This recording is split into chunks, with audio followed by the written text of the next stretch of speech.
My name is Xander, and my best friend is trying to ruin my life. It started out very small, but has quickly grown out of control. I'm currently sitting inside a church, using their Wi-Fi to post this story and taking advantage of their air conditioning.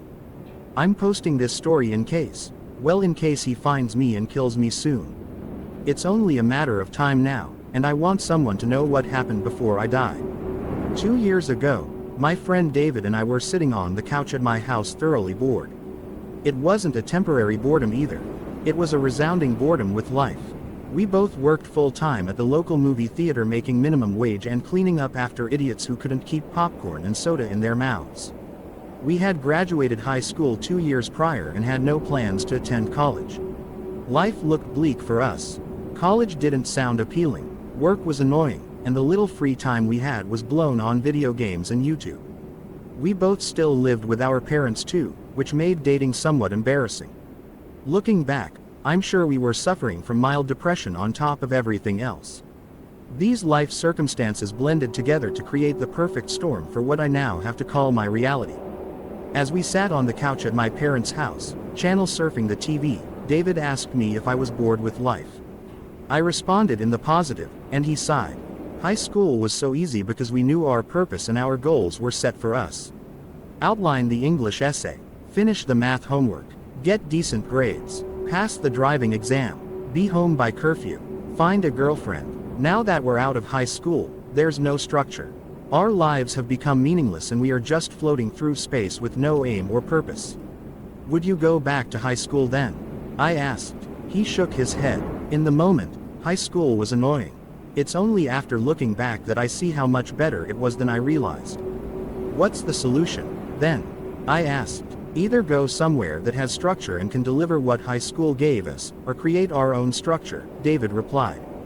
Well, I don't want to go to college or the military, I said. And I can't think of anywhere else that provides the same structure. Guess I have to make my own, but I have no idea where to start. The thing about high school was that it required a minimum effort. If you didn't give that minimum effort, you would face the consequences. The consequences were bad enough that you and I would put effort into school. When high school ended, that minimum effort level decreased. Now our minimum effort is not enough to improve ourselves. Whatever structure we build has to have those consequences built in and a minimum effort that forces us to improve constantly. David was, and is, a very intellectual person. He thinks about everything, if you can't already tell. I was pretty dumb compared to him, but I stuck around because he always had interesting things to say. This conversation definitely counted as interesting. I won't bore you with the entire conversation that we had, but it lasted an hour where we discussed how to build structure into our lives. I want to emphasize here that boredom is dangerous. Well, it's not dangerous by itself, but it can quickly lead to dangerous things. Boredom can lead to pain, accidental children, technology that disrupts a monopoly, and even death. Our boredom led to a dare. I dare you to try and ruin my life, David said. What does that mean? I asked. It's a way to build structure into my life. If I know that you are always trying to ruin my life and actively trying to make me fail, then I am driven to fight back and act on initiative. But how could I ruin your life? I asked. You could ruin anyone's life if you gave it enough thought, planning, and action, David said with a smirk. I'm not going to give you any ideas. I just want you to try and ruin my life. I remember sitting back and thinking about what he meant. The first thoughts that came to mind were about tripping him occasionally, or hiding his toothbrush every time I went to his house. My young mind didn't fully understand how serious David was being. His mind was running 3 tracks above mine, so I didn't know what I was getting into when I said, okay, I'll try to ruin your life. But I dare you to try and ruin my life as well. He smiled with a newfound enthusiasm, and I smiled back. I had hoped it would be a great way to relieve my boredom with life. David stood up and punched me in the leg as hard as he could. I shouted at him, mostly out of surprise. He just laughed. The dare starts now, he said, grabbing his shoes. We are no longer friends, we are nemesis. He opened my front door and looked over his shoulder. Good luck, he said. I hope you'll work half as hard as I will. Once he left, I just sat there rubbing my sore thigh. Okay, I thought, if he wants a war, he'll get a war. That night, I had laid awake trying to think of ways to make his life harder for him. My ideas were all so childish and useless compared to what he would later throw at me. I'm too embarrassed to list my ideas from back then. I wish I could say I remembered the day David turned against me for real. But it was so subtle that I didn't notice right away. To my face, David acted completely normal. While we were at work, I would sprinkle popcorn over a section he had just cleaned and point it out to him. He would just laugh and say, "Is that supposed to ruin my life?" Then he would clean it up. I expected him to do the same to me, but he didn't. His lack of visible retaliation made me bored again, so I stopped. Looking back, I suspect that behind my back he was sabotaging my image with our other coworkers and our boss. Out of the blue, my boss called me into his office and told me that I was fired because I wasn't doing a good enough job. David acted sorry I was leaving and we promised to hang out again soon. I left, thinking I could make this something good and get a real job. That dream died, and I ended up at McDonald's instead. After I had been at McDonald's for a month or so, my parents confronted me. They asked me if I had been stealing cash from their wallets. I had never stolen a cent from them, and told them so. They backed off, but only for a week until my mom's debit card went missing. They confronted me again, this time very angry. They accused me of withdrawing several $100s using my mom's debit card. I have no siblings, so it wouldn't have been anyone else in the house. It turned into a screaming match and they demanded that I move out as quickly as possible. With my small cash of savings, I found an apartment near the local community college that housed college students. The rent was affordable enough for me, so I moved out within the month. I moved in and became instant friends with two of my roommates, Clark and Ivan. Our other roommate, Isaac, kept to himself and stayed in his room playing video games 24/7. Life got good again because I hung out with Clark and Ivan frequently. David and I had stopped hanging out after I was fired from the movie theater. I hadn't forgotten about him, but I had forgotten about the dare. Every once in a while, I would message him on Facebook or shoot him a text to ask if he wanted to hang out, but my messages were always ignored. Eventually I gave up. Within 6 months, I had a great life going. I was dating a girl named Katie. I had been promoted to crew trainer at McDonald's, which paid better, and my bank account was slowly growing. I only recognized this as David's doing when I look back, but an obscene amount of junk mail showed up with my name on it every single day. Magazines, credit card offers, vacation ads, and even physical letters from real people who claimed to be excited to be my new pen pal. I sorted through them every day trying to find some pattern. Clark and Ivan thought it was hilarious. When I came home late from work, they would sometimes toss the junk mail in the air like confetti as I walked through the door, cheering that the mail king was home. One day, I remember feeling sick of getting all this junk mail and deciding to sit down, call every subscription to cancel. I recruited Clark and Ivan to help me, and we sat down with snacks one afternoon and started to crank through phone calls. In a few days, the tide of junk mail subsided and we celebrated our efforts. That only lasted a week. The next week, it started coming back in full force. There was twice as much as before, and even some pornographic magazines in the mix. Not only did my physical junk mail increase, but my email became unnavigable through all the new spam messages. Google moved a lot of it to the spam filter, but there were still hundreds of emails that made it through. My email had been subscribed to websites I'd never even heard of. Clark and Ivan were blown away by the new tide of junk mail. The event was dubbed Return of the Junk, and became a great icebreaker for Clark and Ivan to introduce me to other people at parties. One day I was browsing Facebook's People You May Know section when I came across someone's profile that had my picture, but a different name. The account was open for anyone to view and had a lot of dirty posts, status updates full of swearing, and praises to Hitler.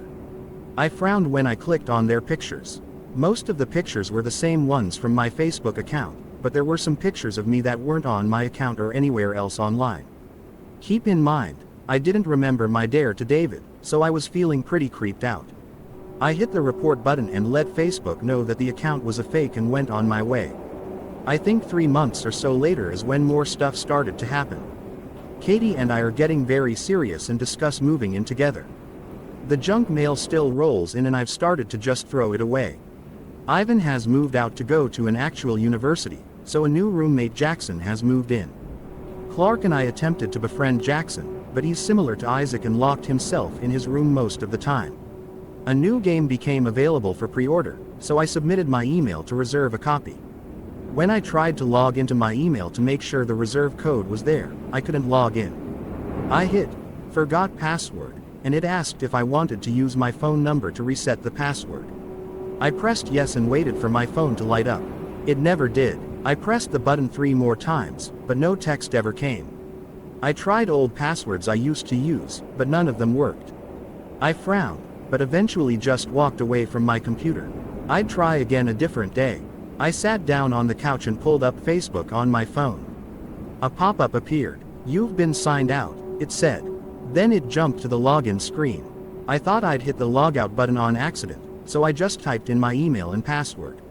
It didn't work. I tried again, but it still told me the password was incorrect.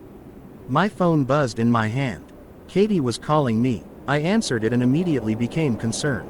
She was sobbing. "Katie," I said. "You coward," she spat. "You don't get to just Facebook me that thing. No, you have to talk to me and tell me with your voice." "Katie, what are you talking about?" I asked. "Don't play stupid, you idiot. Say it." "Say what?" "You Facebook me and say we are through, but when I call, you deny everything." "What are you trying to pull, Xander?" Katie hissed. "Katie, my Facebook got hacked.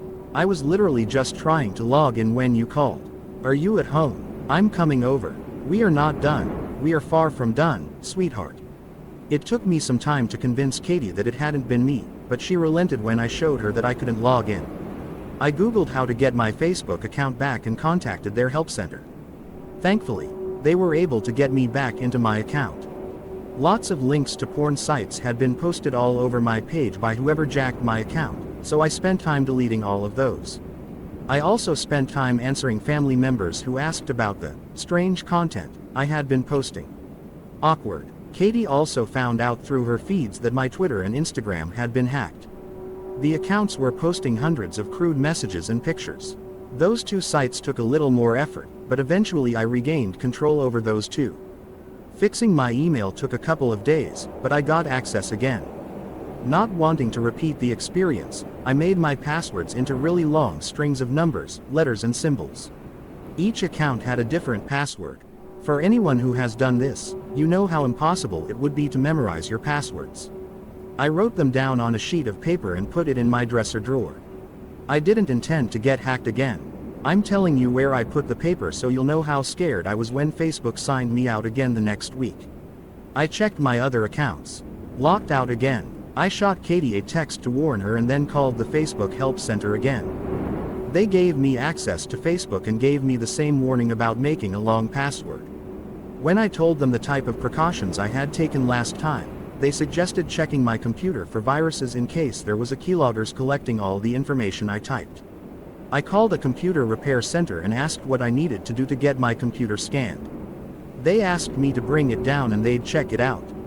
I had a desktop, so bringing it down required a lot of unplugging. When I got down behind the computer to unplug everything, I found a tiny USB stick that I'd never seen before. I frowned and tried to locate its contents on the computer. The computer said no USB was attached. The computer repair guy confirmed that the USB drive was a keylogger. He asked if my computer had ever been anywhere that anyone could walk up and use it. I told him no and he said he had no idea how it could have gotten there. He didn't charge me anything, just warned me to keep an eye on my computer. I changed all my passwords again, going through the motions to get my accounts back. A few days later, I received 3 credit card bills in the mail. I still had the habit of skimming through the junk mail in case there ever was anything super important. I'm glad I did, because I might never have found out about the credit cards that were registered in my name. I called the credit card companies to inform them that they were mistaken. I had never signed up for a credit card. My parents had warned me about them so often that I'd been deterred from ever getting one. Before you comment and tell me I need them to build my credit, yes, I know that now. A quick Google search told me what to do next. I called Equifax, which is a company that calculates your credit score and tells creditors that it's okay for you to open a credit account. I placed a 90-day fraud alert on my credit. They said they would call me if anyone tried to open a credit account in my name. The dude at Equifax was kind enough to tell me what I needed to do next. He asked me to go online and view my credit report. If I saw any accounts I didn't recognize, I was to write them down and fill out a complaint to the Federal Trade Commission (FTC) explaining the situation. Once I had that submitted, I was to file a copy of it with the police and create a police report. Then I had to take those 2 reports and call each of the credit companies that had issued credit to my identity and start the dispute process. I instantly felt very discouraged at the amount of effort this would require. It felt utterly insane to be required to follow all these steps just because I was the victim of identity theft. Clark was horrified at what had happened and looked at his credit score. He was relieved when it came back clean. I made Katie check hers too just in case. Also clean. I'll take a minute to tell everyone reading that you are entitled by law to 1 free credit report per year from each of the 3 credit score companies. That means you can and should check your credit 3 times a year. Clark and I set reminders on our phones to check the scores again in 4 months. I asked Katie to do the same. When I first found out about the accounts, I had called my parents to ask if they had opened any accounts in my name. If they had, I'd at least know who the culprit was. They told me they hadn't opened any accounts, and I warned them about my problems. They promised to check their credit score. 2 weeks after I had called them, my dad called. They found 15 fraudulent accounts between the 2 of them. What is going on? I told him the steps he needed to take, and he was grateful for my help and warning. I know this is boring to read, but I want you to realize how insanely painful it was to fix all of this. Seriously, watch your credit reports and nip identity theft in the bud before it happens to you. I had requested detailed bills from the credit card companies that had issued the fraudulent accounts, and they mailed them to me. The bills were full of online purchases. The accounts had been opened almost a year ago, and in that time the thief had spent $62,000 between all the fraudulent accounts. I was pretty upset that in a full year, I had only just found any credit card bills in the mail. I must have been tossing them with the mountains of junk mail. Now I know that the masses of junk mail were deliberate and calculated so the bills would blend in and hopefully get thrown away. The first few transactions were from stores like Target, Walmart, etc. But the further down I went, the less I recognized. One word stuck out to me: Bitcoin. I had learned a little about it from my Facebook feed as I had some friends from high school who touted it as the next real currency. According to the credit card statements, several $1,000s had been exchanged into Bitcoin. I started really researching Bitcoin and trying to figure out what it was and why an identity thief would want it. To make the explanation short, Bitcoin allowed my thief to make completely anonymous purchases online. It was as if he'd gone to an ATM and drained all the credit cards into cash. I didn't foresee the credit card companies ever getting their money back. David now had a lot of cash he could use to ruin my life. I didn't know it was him at the time, obviously, but now I do. Guys, identity theft is a serious crime and is very damaging to everyone in the economy. And while the theft had been bad, my life was about to get a whole lot worse. While I was still trying to resolve the credit disputes with those companies, my car's windows started getting smashed. The first time, it was parked on the street in front of my apartment. I woke up one morning to find the driver's window smashed and my car raided. My car was just a crappy Honda Civic, and I didn't ever keep anything expensive in there, but they snatched my stereo, which was shitty anyway, and all the spare change in the car. Desperate much, I got my window repaired that day and decided to set aside some cash to buy a really nice stereo now that I had an excuse. The next morning, the same window was smashed again. Again, I had parked it in front of my apartment. I got that repaired reluctantly, and started to park in the underground parking for the apartment complex. See, no one likes the underground parking because the lines are painted too close, so it's not uncommon for your car to get scratched up down there. I decided it was better than a smashed window, so I fought for a spot that evening. I know you're going to ask why I didn't call the police. Mistakes, that's why. We all make them. You have the wisdom that comes with knowing the whole story. I didn't. Glass was all over around my car when I went down the next morning. It wasn't just the driver's window that was damaged. The front windshield and back windshield were deeply cracked. I spent some time looking at every car in the garage. No one else had so much as a scratch on their windows. What is going on? If some random idiot was out breaking windows, he was targeting me. I noticed the note after I'd gotten into the car. It was a sticky note folded up and slipped into the ignition keyhole. I opened it. "You have to increase your minimum required effort," it said. The phrasing was intentional. David wanted me to know it was him. And when I saw that phrase, I remembered our conversation.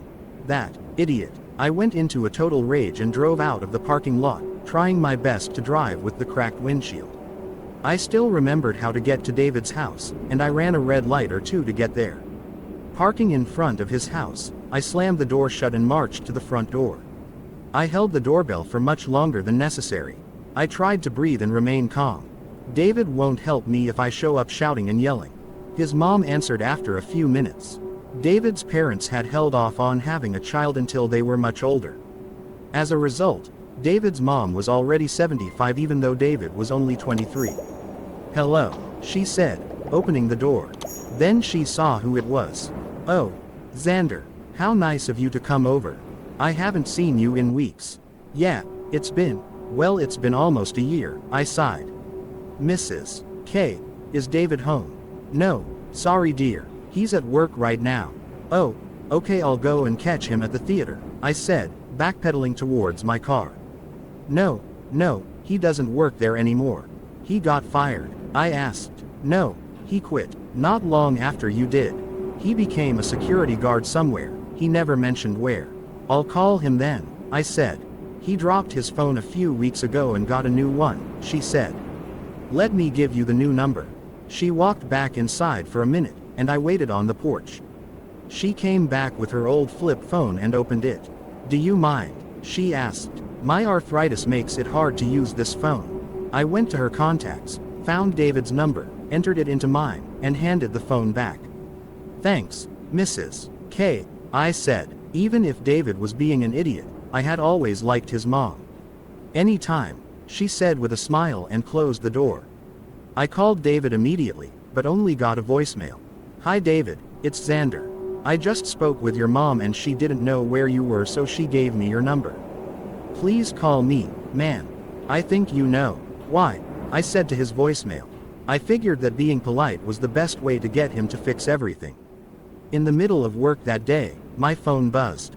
Hoping it was David, I stepped outside and answered. It was Clark. "Xander, have you been home today since you left?" "No, why?" "We've been robbed." "What?" "Someone broke in and stole a ton of stuff. Your computer is missing, our TV is gone, all kinds of things." "Creep," I said. "Did you call the police?"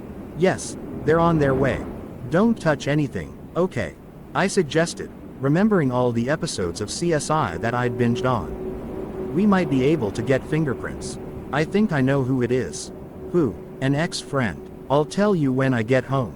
I'm leaving soon." I told the manager that my apartment had been broken into, and he let me go home. I drove home with my still broken windshields, praying I didn't get pulled over for it. When I got to the apartment, the police were already there. I walked to the landing where a cop was interviewing Clark, and another was looking through the apartment. The cop turned to face me. "Are you one of the roommates?" he asked. "This is Xander," Clark said. "My partner is looking through the apartment now. A tech is going to come out and dust for prints. We're going to need you to make an inventory of everything that was stolen and bring it to the station once the tech is done." "I have a suspect," I said. The cop raised his eyebrows. "His name is David King. He used to be a really good friend of mine, but recently I've suspected that he's doing all kinds of things to me. I think he's stolen my identity and my parents' identity, damaged my vehicle, and now broken into my house." Clark shot me a questioning look. "Why do you think he's doing all this?" the officer asked. "I found this in my car's ignition this morning with the windows smashed," I said, handing him the folded sticky note out of my pocket. He read it. "Why do you think he wrote this?" he asked. "We had a conversation about a year ago where we were talking about the minimum requirements for success and how school made our lives easier because it had consequences if we didn't make a minimal effort," I explained. It looked like the idea went right over the cop's head. "We'll test this for prints too," was all he said, pulling an evidence bag from his belt and putting the note inside. "Come down to the station with your inventory and be ready to make a formal statement about your friend." I agreed to do so. At that moment, the partner came outside with nothing to report. The tech arrived and started dusting. We waited patiently, eager to see what was missing. "You really should lock your bedroom doors," the partner said. "Two of your roommates' doors are locked, so I doubt anything was stolen from them. You should make sure they check their rooms for anything that's missing when they get home." We agreed to ask them. The tech finished up and told us we'd know in a few days what prints he was able to find. The house seemed bare. Only the largest couch out of 3 was left in the living room. The TV, which had been a 65 inches plasma, was gone. Food was missing from the pantry, and even the contents of the fridge were dumped on the floor. Silverware was scattered around the kitchen floor and counters. "Where is Isaac or Jackson?" Clark yelled angrily. "They're always home. We should call them," I said. "I don't have their numbers," Clark replied. "Well, neither do I said, walking to my bedroom.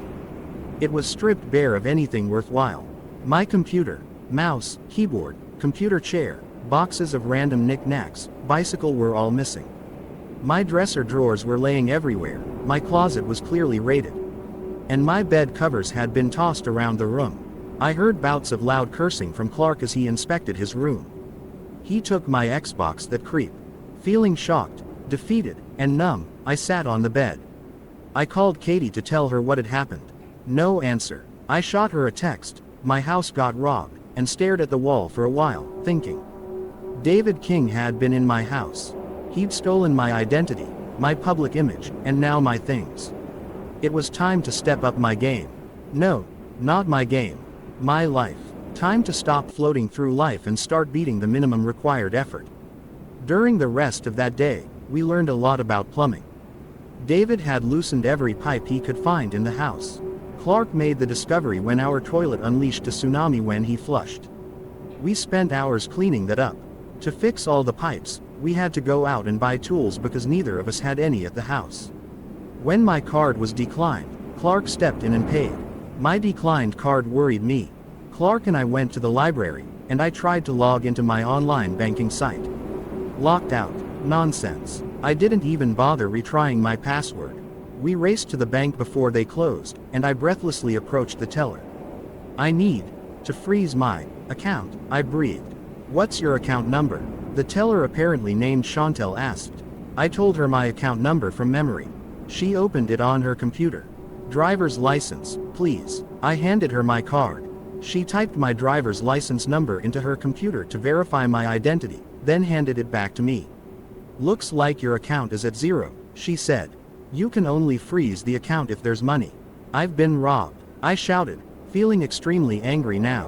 "You moved all of your money to your debit card via our online app, and then withdrew it all in cash from an ATM this afternoon." "No, it wasn't me," I said. "I've been hacked. If you'd like to report fraudulent transactions, I can fill that out for you right here."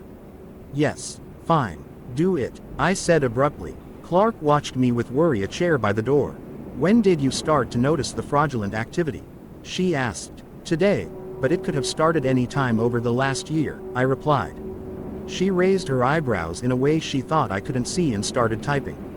After a few minutes, she looked up at me. "Okay, I've filled out the report and submitted it. You should hear back from our fraud department soon." "What about the ATM cameras?" I said. "I don't have access to those, you'll have to file a police report," she said. "Okay, I'll do that." Then Clark and I went back to the car and drove to the apartment. We would have gone to the police department right away, but the apartment was still flooding in places. We spent a few hours finding leaky pipes and tightening them. It took hours because we looked everything up before we did it to be sure we were doing it right. Clark inspecting the pipes under the kitchen sink while I sat at the table and started my inventory for the police. It was already 9 p.m., so we were going to take it in the morning. Our local station wasn't open 24 hours a day. We had knocked on Jackson and Isaac's doors, but got no answer. Either they weren't home, or they were ignoring us. "I'm really sorry about all the fraud going on," Clark said as he tightened a pipe. "You said you think you know who it is. Who's David King?" "David used to be a friend about a year ago," I said.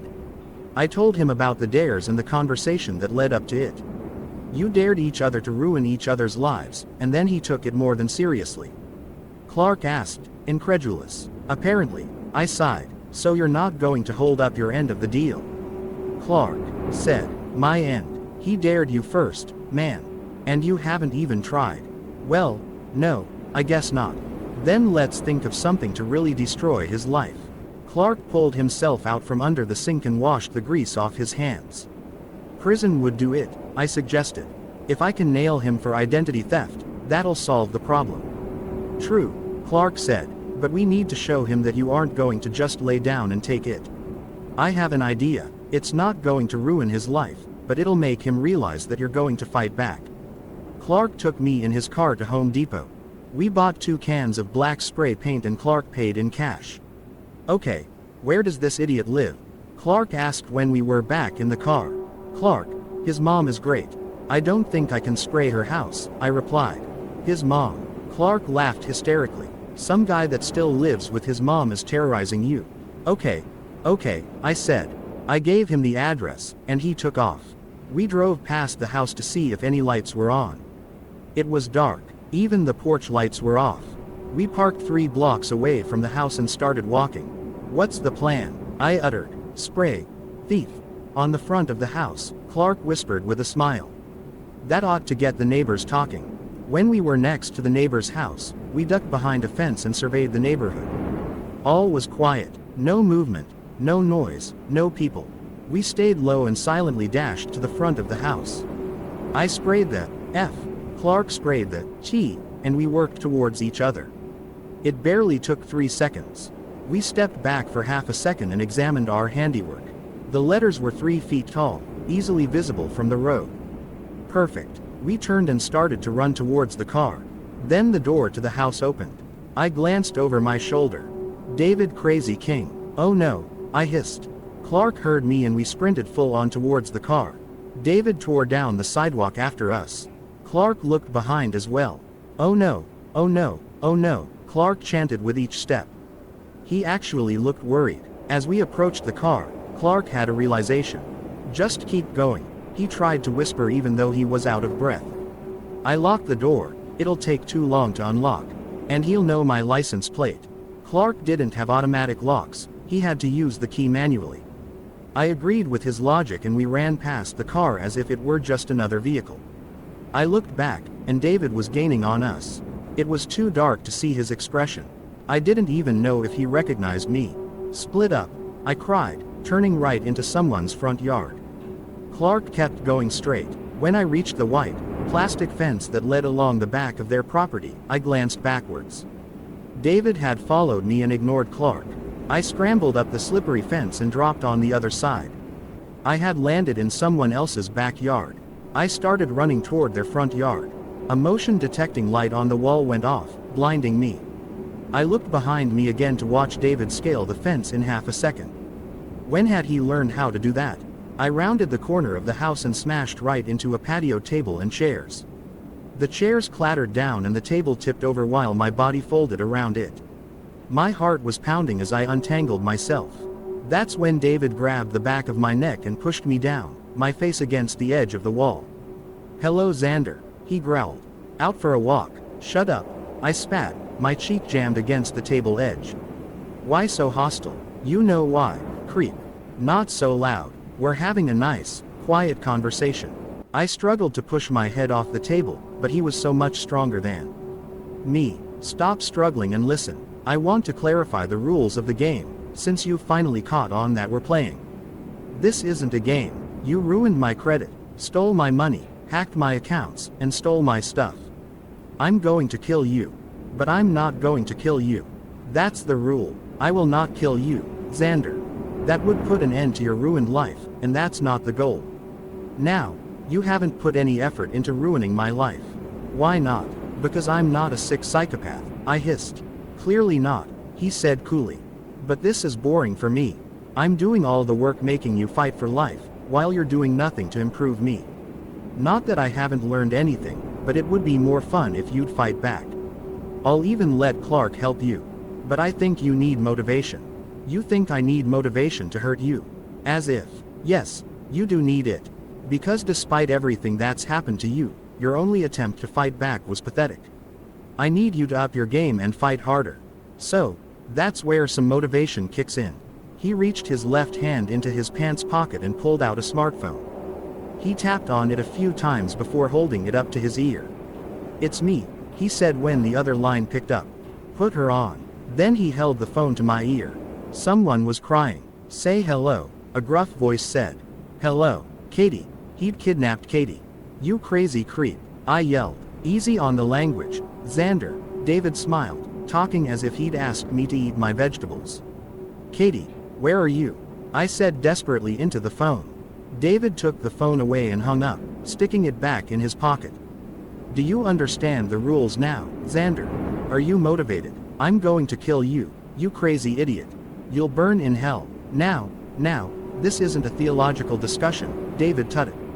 "You and Clark do your best to ruin my life. Do whatever you want, but if you kill me, I kill Katie." "Can't kill her if you're dead," I growled. "No, but my friend will.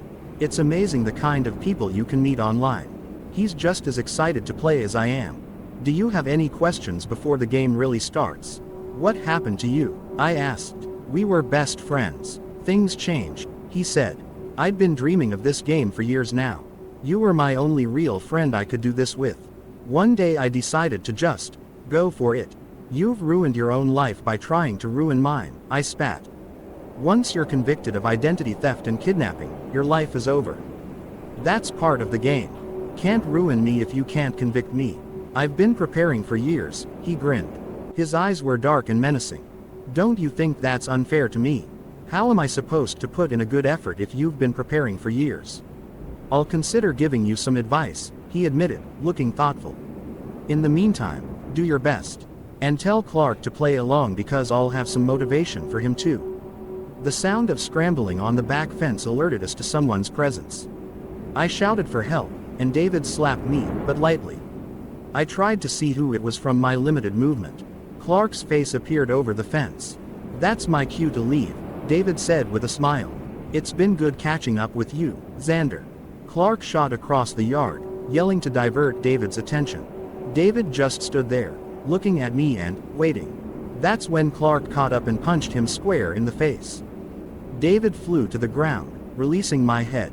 I stood up and rubbed my sore face. David started to get up, but Clark kicked him in the side. "Stay down," he shouted. A light went on in the house behind us. We both turned to look. I had the thought to hold David here until the police arrived. When we turned back around, David was halfway down the street. Clark started to take off, but I grabbed his arm. "Stop. Let him go," I said in defeat. "I have something to tell you. We made a quiet decision to avoid the cops tonight. We wanted to file a report with them on our terms, not having to explain what we were doing trespassing in the middle of the night." We jogged back to his car and went home. We sat on the living room couch as I told Clark about David's conversation. Clark was staring dumbfounded at me.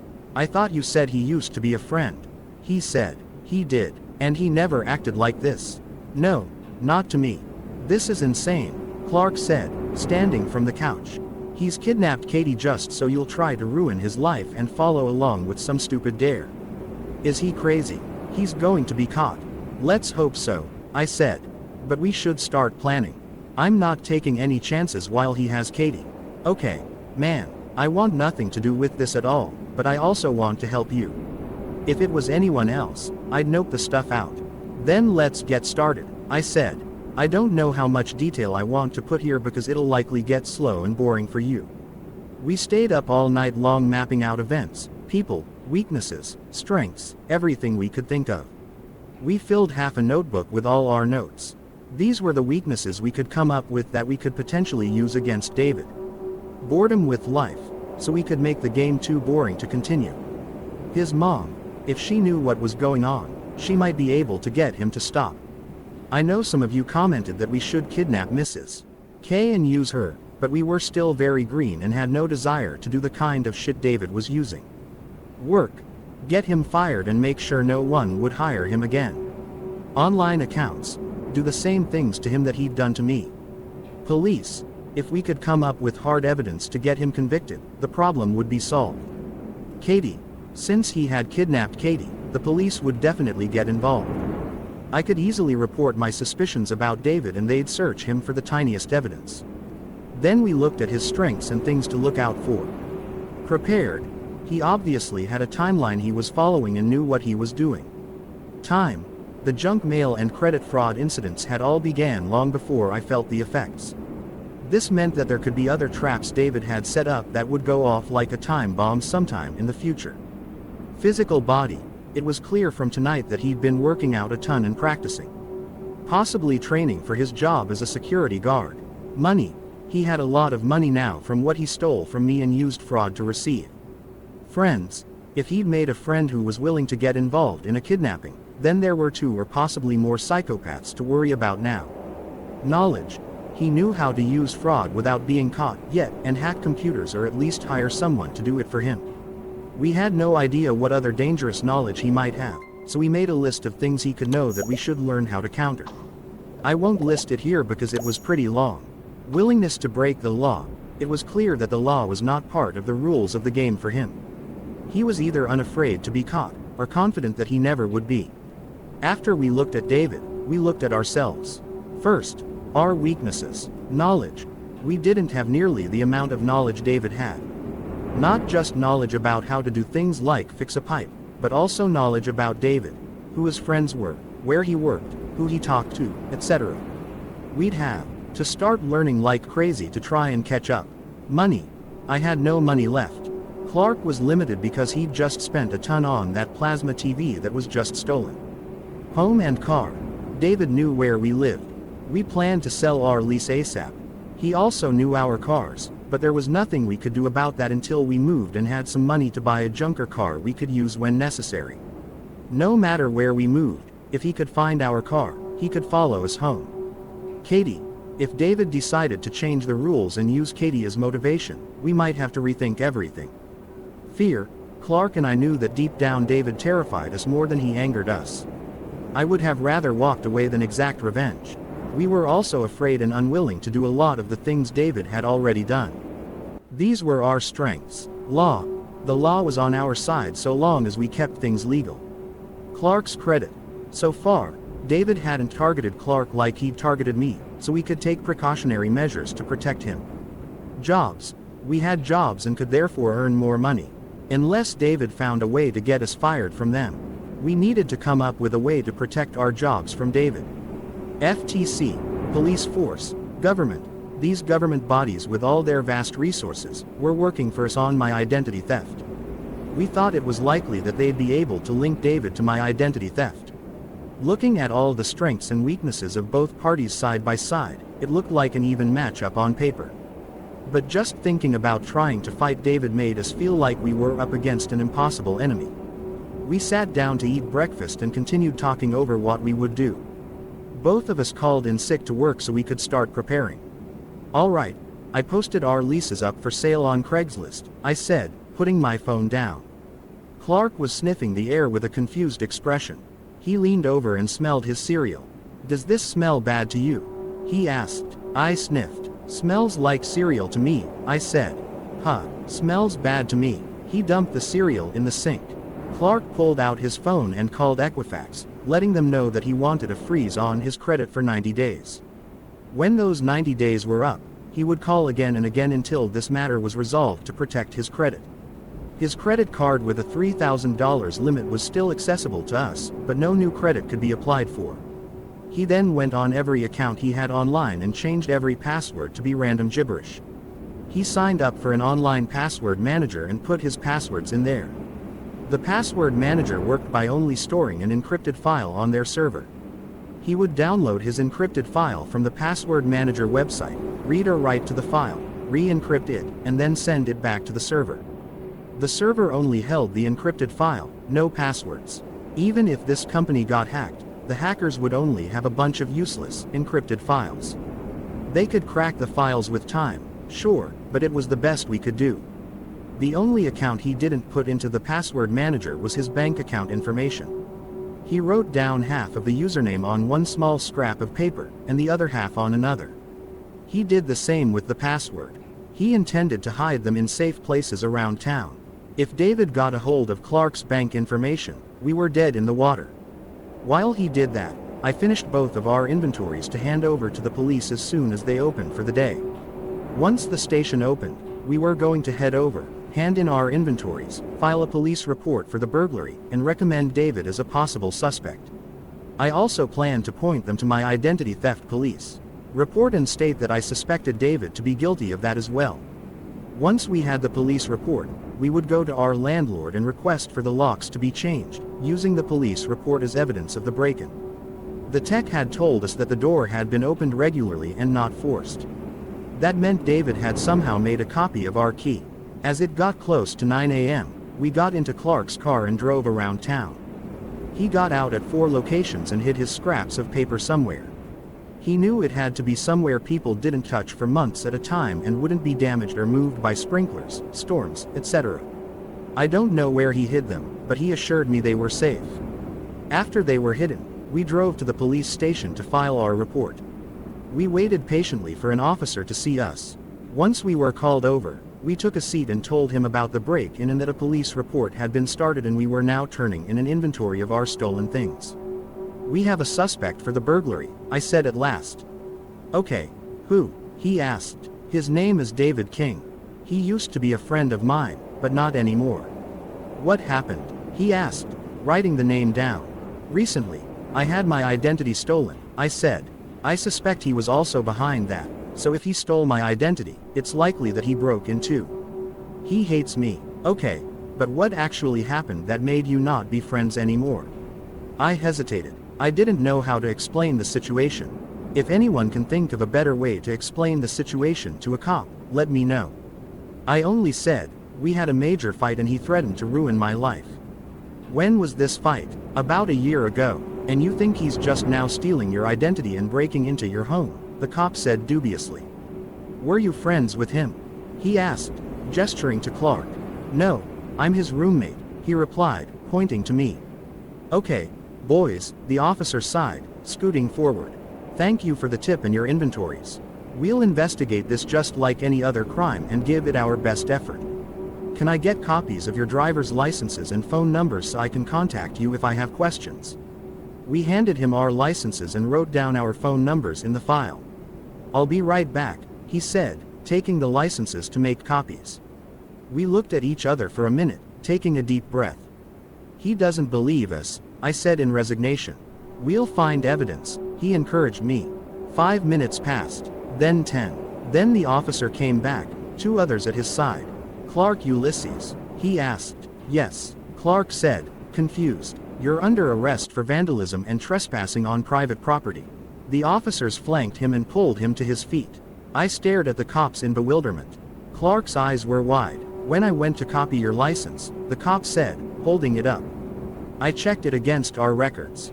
Last night, someone called in a report that you'd been to their home and sprayed thief on their house and then attacked him when he came out to stop you. My mouth dropped open. Crazy idiot. David King, the one you just recommended as a suspect, was the one who called it in. Seems to me like you're trying to discredit him before he reported you. Guess he beat you to it. Read him his rights, he said to the other officers. Wait, I said, standing up. Hold on, I was there too, it wasn't just him. Clark shook his head at me ever so slightly. No, I wasn't going to let him take the fall for this. Mr. King explicitly stated that there was only one vandal and that he watched Mr. Ulysses sneak up to the house and spray it by himself. I know you're trying to protect your friend, but don't throw your life away, kid. One of the officers started reading Clark his Miranda rights while they cuffed him and walked him toward the door leading to inmate processing. Call my mom for bail. I'll be out soon. Clark shouted behind him. Don't let him win. I called Clark's mom right away. I had their home phone number because last Christmas, Clark invited me to his house for Christmas dinner since my parents and I were still fighting pretty harshly. He'd already gone home while I had to work, so he gave me the phone number in case I got lost and he didn't answer his cell. She was devastated and asked me a million questions. It was very, very uncomfortable. She agreed to drive down that day and post bail for him. She lived a few hours away, so she said she'd be here at around 5 p.m. The county we were in didn't allow online payments via credit card, cash only, so she had to physically drive down. In the middle of the phone call, I missed a call from a number that wasn't in my contacts. I called back, and they answered immediately. Hi, I missed a call from this number. Hi, is this Xander? Yeah, who's this? Xander, I'm Katie's mom. Your parents gave me your number. Ah, hi, can't talk now, I'm in a rush and she cut me off. Have you heard from Katie? She didn't come home last night. Your mom gave me your number. Please tell me she's with you. She's not, I said. I'm not sure where she is. I have to go, I'll call you back. I hung up the phone. I didn't want to talk to her about Katie. Because I was about to file her missing person report. I walked over to the reception desk. I was just talking to an officer, and then he arrested my friend and walked off. I need to talk to the officer on my other case about identity fraud. What case number? The lady asked. A while later, I was sitting in one of their interrogation rooms after asking for a private meeting.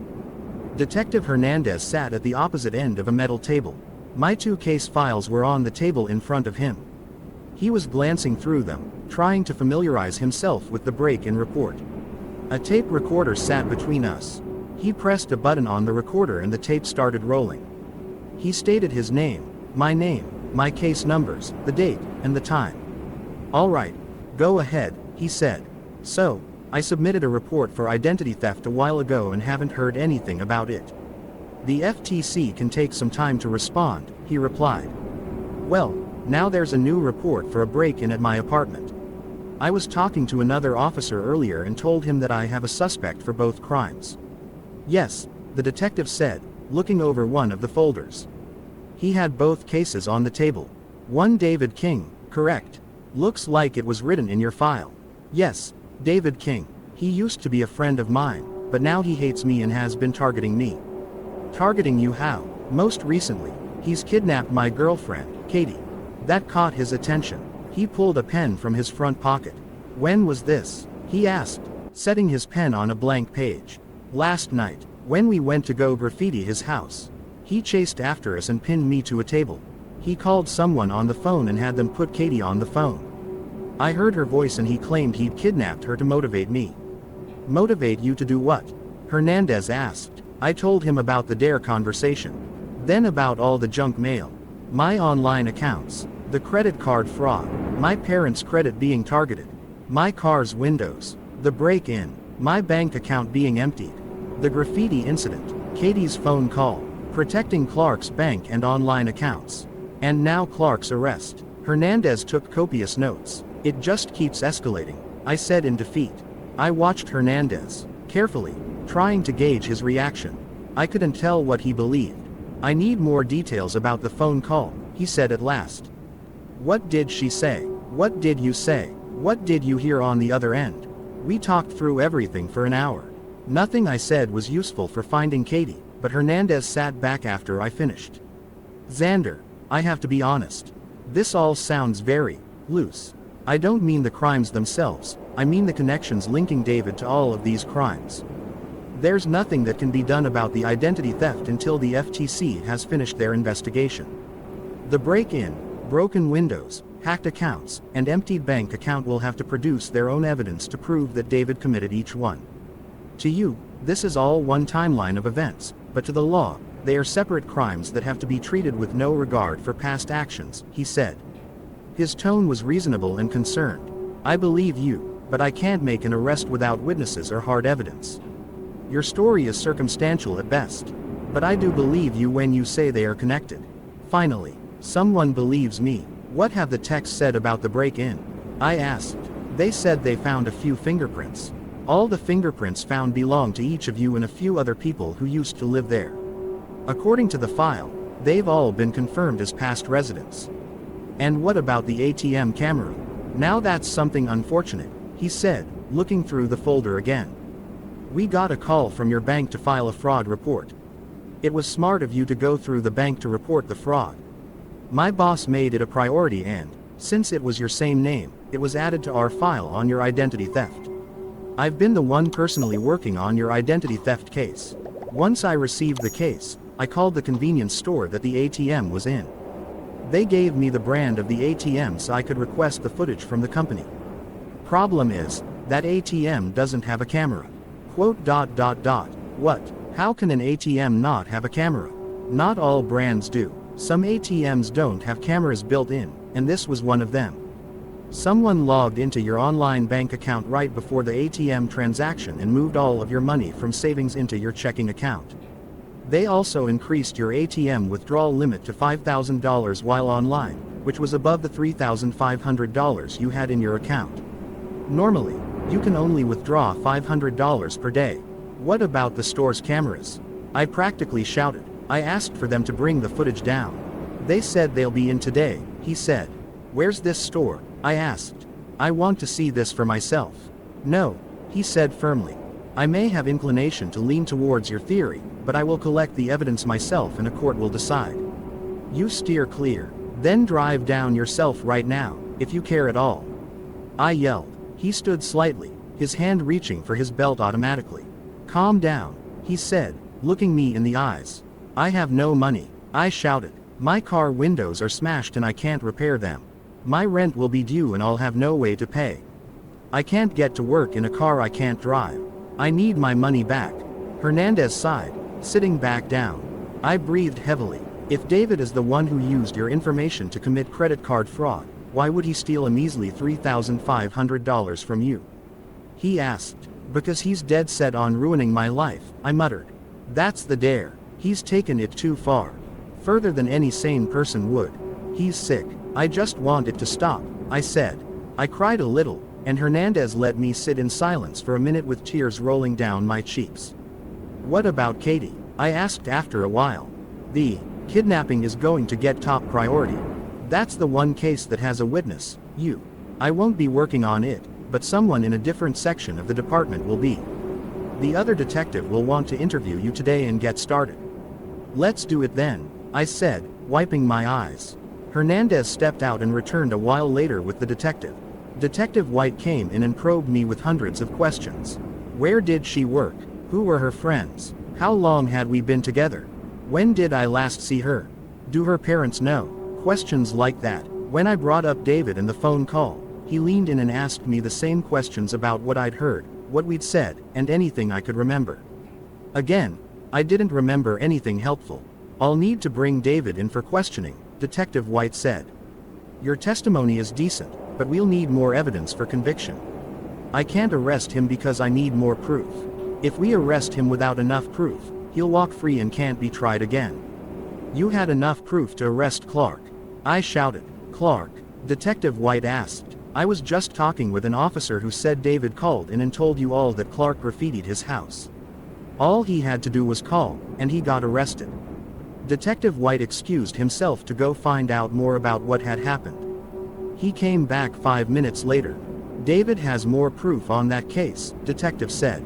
Photographs of the graffiti, photographs of Clark coming up to the house, his own testimony about recognizing Clark, and a bruised face. Clark's hand is also cut up, which corroborates his story. We noticed it when we booked him. This is the kind of evidence we need to convict in a kidnapping. Right now we have your testimony stating you said hello to Katie on the phone and that David said he'd kidnapped her. We need more evidence to convince a jury. But I was with Clark. I yelled. In the pictures you weren't, he said. Then they're fakes. An expert will check them and determine that. I sat back in my chair, feeling defeated. Detective White thanked me for my testimony and left to contact Katie's parents. Detective Hernandez sat back down, watching me as tears welled up in my eyes again. Let me pay for your windows, he said. It won't matter. He'll break them again the next day, I said angrily. He's broken them more than once. Every time I repair them, they're smashed again the next day. I might have an idea, he said. But I'll need approval from my boss. If you haven't heard of entrapment in the context of a police investigation, it's a legal defense that's used when evidence can be shown that an officer induces a criminal to commit a crime they wouldn't otherwise commit. When this defense is used, there are two differing views. In some courts, if a defendant uses entrapment as a defense, the prosecution has to prove, beyond a reasonable doubt, that the criminal was not entrapped. In other courts, the defense has to prove that it was entrapped. The state I was in required the prosecution to do the proving. Hernandez recognized that his plan could be construed as entrapment, and he explained this to me as we walked to his boss's office. He told me that since David had already established a pattern of breaking my windows, Hernandez could set up surveillance on the car and just wait for David to commit the crime he was going to do anyway. Since I had repaired my windows twice, and had kept the receipts, that would serve as good evidence that the crime had been repetitive. The idea made me hopeful. I sat outside his boss's office while he walked in and presented his idea. When he walked out, he gave me a thumbs up. David would never know what hit him. Hernandez drove me to my house where I picked up my car and took it to a repair shop. He followed me over there and paid. We drove to my work in Hernandez's car while they worked on it. Hernandez ordered us some lunch and I talked to my boss. I told him about my bank account getting hacked and that I needed to cancel direct deposit. Luckily, payroll was next week, so they'd be able to change the method of payment by the next paycheck. I told him about my situation and Hernandez backed me up. He agreed to pay some of my wages in advance out of the store's petty cash until payday came, and I was to pay him back. I thanked him profusely for helping me out and apologized for having to call in sick that day. I walked out with a full stomach, $335, and a calm mind. With any luck, we'd catch David tonight. Hernandez took me back to the shop, and I picked up my car.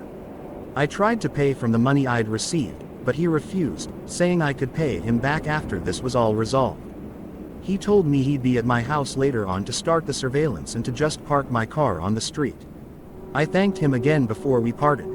It was about 3 p.m. when I got home. I parked my car several blocks away and next to several others for camouflage. I didn't want David to find it and smash the windows before tonight. The walk was hot, and cool air conditioning welcomed me into my house. "Excuse me," someone asked timidly as I unlocked my front door. I peeked my head back outside. There was an older woman on the landing, probably in her 40s. "Yes," I replied. "You live in that apartment, I'm guessing." She said, "Yeah, I'm Mrs. Watson. I believe you and my son are roommates." Oh, hello," I said, extending my hand. "Whose mom are you?" "Isaac," she replied. "He and I were supposed to be driving out of state to visit family yesterday, but he never showed up." A chill ran up my spine. "I've called him 1,000 times, but he hasn't answered," she continued. "I've been standing here ringing the doorbell for a while, but no one has been home. Can I go knock on his door?" I considered asking her to leave or telling her that I wasn't comfortable with her coming in, but I knew that would have been suspicious. I knew what we were going to find. I told her to come in, and instantly the smell overtook us. She tried to be polite and not offend me, probably thinking we were typical college guys living like pigs. She walked down the hall to Isaac's room. "Oh God," she muttered. The smell must have been horrific right by the door. I shuddered, but went down the hall towards her. She knocked. "Isaac," she called. No answer, as I expected. "Isaac, it's Mom," she said. I think the smell made her start to panic because she pounded harder on the door. "Isaac, open up please," she pleaded desperately. I sighed. Gently, I guided her away from the door and braced myself. I took a running start and slammed into the door. It bent heavily, but the latch didn't break. I tried again, and again.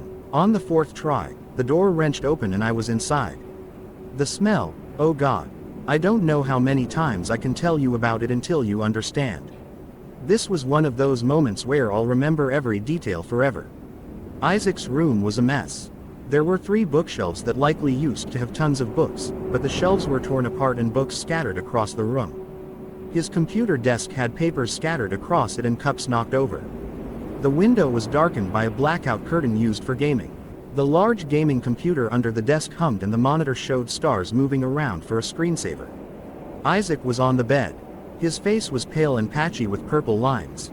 His arms and legs were white and also bruised. An extension cord trailed off the bed, the middle being wrapped around his neck several times. Some flies nested on his body, flying to another spot occasionally. Mrs. Watson entered the room and screamed. I just stood there, staring at Isaac's dilapidated body. David had jumped to murder. I called the police and tried to get Mrs. Watson to leave the apartment and preserve the crime scene. She refused and sat sobbing next to Isaac's bed. She was afraid to touch him. The police came immediately and escorted Mrs. Watson and I out of the apartment.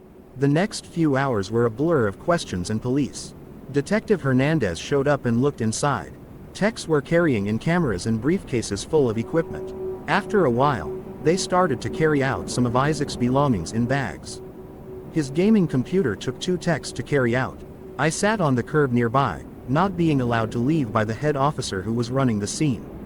Hernandez sat next to me. They broke open your other roommate's door. All his belongings are there, but your roommate isn't. Do you know where he is? No, I replied. I never talked to him much. Were you close to Isaac? He asked. No, but it's still. I know, he said. Do you think David is behind this too? He asked. Probably, I replied, feeling numb. We'll still carry out the surveillance, he assured me. Don't worry. They'll analyze Isaac's body, and if they find so much as a fleck of skin that we can link to David, we'll nail him. No criminal is perfect. Hernandez left me alone and I thought over the situation. Then a car parked nearby, and out stepped Clark with his mom. I jumped up and ran over to him. Oh my God, Clark, are you okay? I asked. I'm fine, he smiled reassuringly. Posted bail. It was $350, so not awful. I thought you said you'd be here by 5. I asked Clark's mom. Side note, I don't remember the exact time she got there, but I do remember she was earlier than expected. I was going to meet them both at the station. I may have broken a few speed limits, she said in a neutral tone. What's happened? Clark's face suddenly went cold when he saw all the policemen near our door. Isaac was found, I said, in his room. I didn't have to specify what state he was in. Oh no, Clark gasped, putting his hands on his knees. He started hyperventilating, and his mom worriedly put a hand on his back. Clark, honey, let's just go for a drive. We can get your stuff later. Your stuff? I asked. He's moving out, his mom said sharply. He told me all about this sick game your friend is playing. I don't think it's very funny. It's not funny, I shouted. It never was. This stupid creep is trying to ruin my life. It's not a game. A few of the policemen turned to watch me from the balcony. Her jaw tightened and she guided her hyperventilating son into the car. They drove away, and I was left in the middle of the street, watching my best friend leave me to handle David alone. The police took Isaac out in a body bag. Mrs. Watson left with the body, still sobbing uncontrollably. I was told that I couldn't go into my apartment until they were completely done with the crime scene. No, they didn't know when that would be. They suggested a hotel room, which I laughed at. I asked if I could grab a blanket and a pillow from my room so I could sleep in my car. They reluctantly brought it to me, and I gagged when I grabbed them. They smelled like death. Hernandez offered to get me a motel room, or let me stay at his place, or even begged me to call a friend and stay with them. I refused all 3. I walked to my car and ignored Hernandez. I was still too mad about everything and devastated that Clark had left. Besides, we couldn't do surveillance on the car while I slept in it. I marched all the way to my car and slammed the door hard. I decided I didn't feel safe parking near my house to sleep, so I went to a Walmart parking lot for the night. It was as if fate had finally begun to root for me. I was walking towards the Walmart entrance from the parking lot to buy some food. When I was only a few cars away, an armored truck pulled up. The ones that carry the money over to the bank, you know what I mean. And who do you think stepped out of the truck? David. Freaking King. I strafed to my left and got behind a car, using the back tinted windows to observe. He was laughing with his partner, who got out of the passenger side. I was too far away to hear what they were saying, but I definitely didn't recognize the partner as anyone I knew. It was obviously paranoia, but I wondered if he could be the one who had made Katie speak into the phone. The two of them walked into Walmart, and I took note of the company that owned the truck. And then I had an idea. My first real idea on how I could fight back now that I knew where David was right this second. I sprinted back to my car. A little while later, I pulled up to Mrs. K's house. I got out and looked around, making sure David hadn't somehow beaten me here or followed me. I had to hurry. Who knew how much longer his shift would last? I knocked on the door, and Mrs. K opened it. Hello, Xander, she said cheerfully. Hi, Mrs. K, can I come in? 5 minutes later, I was rifling through David's room. Had to hurry, had to find something useful and fast. I'd told Mrs. K that years ago I'd let David borrow a video game and just now remembered and wanted to pick it up. She had happily let me go into his room and find them. I had booted up his ancient laptop, but it was taking forever to load. Why the hell hadn't he bought a new laptop with all the money he stole? That would have made good evidence. I glanced at every paper I saw, hoping for something. Written plans, a checklist, a receipt, anything. Every paper I found was normal, from what I could see. His room was a disaster, which worked in my favor. He may have dropped something incriminating and not known about it. I stuffed every flash drive I could find into my pockets as I went. He had 4 of them laying around. They might have incriminating evidence on them. The laptop finally booted, and I instantly tried to log in. No luck. Password protected. I should have known, considering how tech-savvy he'd been in hacking my accounts. In fact, all the incriminating data was probably on the laptop. He wouldn't bother printing anything out. That gave me an idea. I picked up the laptop and flipped it over. A toolbox laid under the table and I snatched a screwdriver from it. Using the screwdriver, I went to work disassembling the laptop. When I'd finished, I held his hard drive up in my hand. "I will ruin you, David King," I whispered. As I reassembled the laptop, something caught my eye under the bed. A box. Furrowing my eyebrows, I pulled it towards me. It was a shoe box with dust covering the top. A few spots were less dusty where someone had handled the lid. I opened it slowly and peered inside. It contained a 1/4-inch thick stack of pages all bound together by a binder clip. The box was too small to let the pad lay flat, so it curled in the box. The pages were old and worn. They'd clearly been handled frequently. I lifted it out and noticed that it looked like a research paper. The front page had a title in the middle of the page and an author at the bottom. Psychological Evaluation for David Edward King. The bottom of the page had the name of the institute and psychologist that had done the study as well as the year. I did the math, and the evaluation must have been done when he was 16. Jackpot. I stuffed it under my shirt as best I could to hide its square form. The laptop was set back in its place as if it were never moved. David would know something was wrong eventually, but not until he booted it up. I gave a last look around and wondered if there was anything else I should do. With no decent ideas, I left David's house. Mrs. K gave me a brownie on my way out. On the drive back to the Walmart, I tried to come up with a plan. I couldn't take this to the police because it was illegally obtained evidence and wouldn't be admissible in court. I knew that from a bunch of crime shows. I had to get at the evidence myself and somehow get it into the police's hands legally. When I parked at the Walmart, it still wasn't that late. I walked inside, carrying the flash drives and psychological evaluation with me. I used the demo computers to look at the contents of the flash drives. Looking back now, I'm amazed they let USB sticks work on the demo machines. The first flash drive had old high school papers on it. Nothing useful there. The second and third drives were bootable drives that could boot Linux. I don't expect everyone to understand what that means, it's not important. It was on the fourth flash drive that I had my first breakthrough of evidence. It contained a single text file that had been edited the day before. As I read through it, I realized that it was a conversation. With my current understanding, the flash drive was how David and his kidnapping partner had been communicating. David would write a message and hide the flash drive in a predetermined place. Then the kidnapper would go pick it up and read the message. The process would reverse when the kidnapper had a message to pass along. A lot of you will probably say, why wouldn't they just use encrypted emails? That's so much faster and safer. If they had used any kind of network to communicate, some internet service provider or some cell phone provider like Comcast would have a log entry of the messages being exchanged, even if the data was encrypted. Encrypted data is never 100% secure. If you dedicate enough processing power, you can crack any encryption. It may take thousands of years in some cases, but it could still be cracked. With our current advances in computing power, that could change to be even faster. David and his partner had reduced their risk of being caught by limiting who had access to the information. If you send an email to me via Reddit, I'm not the only one that gets the message. It passes through several servers and routers who all make a note that a message passed through at a specific time.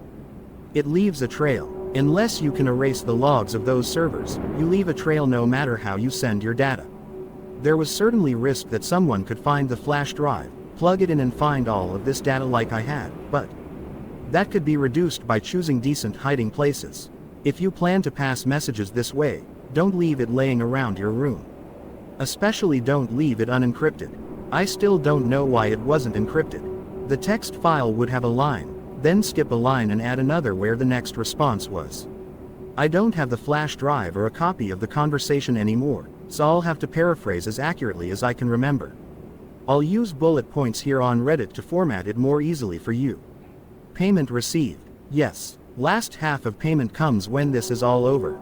How long? Depends on him. Good, good. No suspicion. A quiet grab. Was she harmed? She fought. A couple bruises. Otherwise fine. There were some extra lines in between, marking the start of a new conversation. Any new information? A kidnapping report has been filed with the police. Change locations every 2 days as previously discussed. Are you well supplied? We have enough in the truck to keep moving and stay operational. Good. With any luck, this will be over soon once he makes an irreversible mistake. I shuddered as I closed the text file. That was damning evidence. I checked who the owner of the file was. It was blank.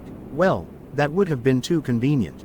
I googled the kind of cable I would need to hook the hard drive up to a computer, and bought a SATA to USB cable. I was thankful that the demo computers were in an aisle out of the view of employees in the tech center. To people who don't know technology, I'm convinced I looked like a hacker. Let me give you another lesson on technology, since I seem to be giving so many in this series. When you boot your computer, it asks for a password if you've set one. Without that password, you can't access the hard drive unless you do some hacked up workaround. In some cases, however, you can unplug the hard drive and plug it into another computer instead. The new computer will treat it like a regular external hard drive and voila, you have access. Unfortunately, David had encrypted his entire hard drive, so it was useless to me at the moment until I had some spare time to either guess the password or find someone who could crack it. Going to the summer supply section of the store, I took a seat and pulled out the psychological evaluation and looked at the cover page again. Psychological evaluation for David Edward King. I hope you realize that I've removed the institution, author, and date for privacy's sake. I spent an hour skimming the contents, using the table of contents to navigate.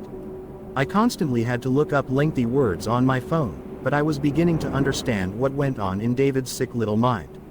I won't give you an entire rundown of his whole life, but the report contained transcribed interviews with his parents about incidents, a psychologist's observations while holding David in confinement, and a general list of events that had occurred in David's life that may have traumatized him. These are the ones I remember. David set fire to animals constantly and poked them with various objects. When a snake lunged and bit him once in his backyard, his mother came out to find him whipping the limp body against a tree, guts spraying everywhere. His only explanation was, "It tried to hurt me." He was found designing traps for rabbits and other animals that were expertly hidden and designed. He claimed to have never looked at a wilderness guide to make them. His mother later found entire notebooks containing designs for traps. The traps were aimed at getting both animals and humans. His father died when he was 12, which affected him greatly. He became quiet and reserved for years. The first day of high school, however, he changed overnight and became charismatic, energetic, and clever. In middle school, one of his teachers had been interviewed after an incident. She had noticed that 3 boys had begun picking on David, but he quietly took whatever they gave him. One day, she came to class, and all 3 boys sat ramrod straight and stared straight ahead. They didn't dare look at David, and David was smirking and trying to hide it. Finally, let me try to summarize what the psychologist wrote about David. David seems to have a constant need to harm other living things and cause suffering.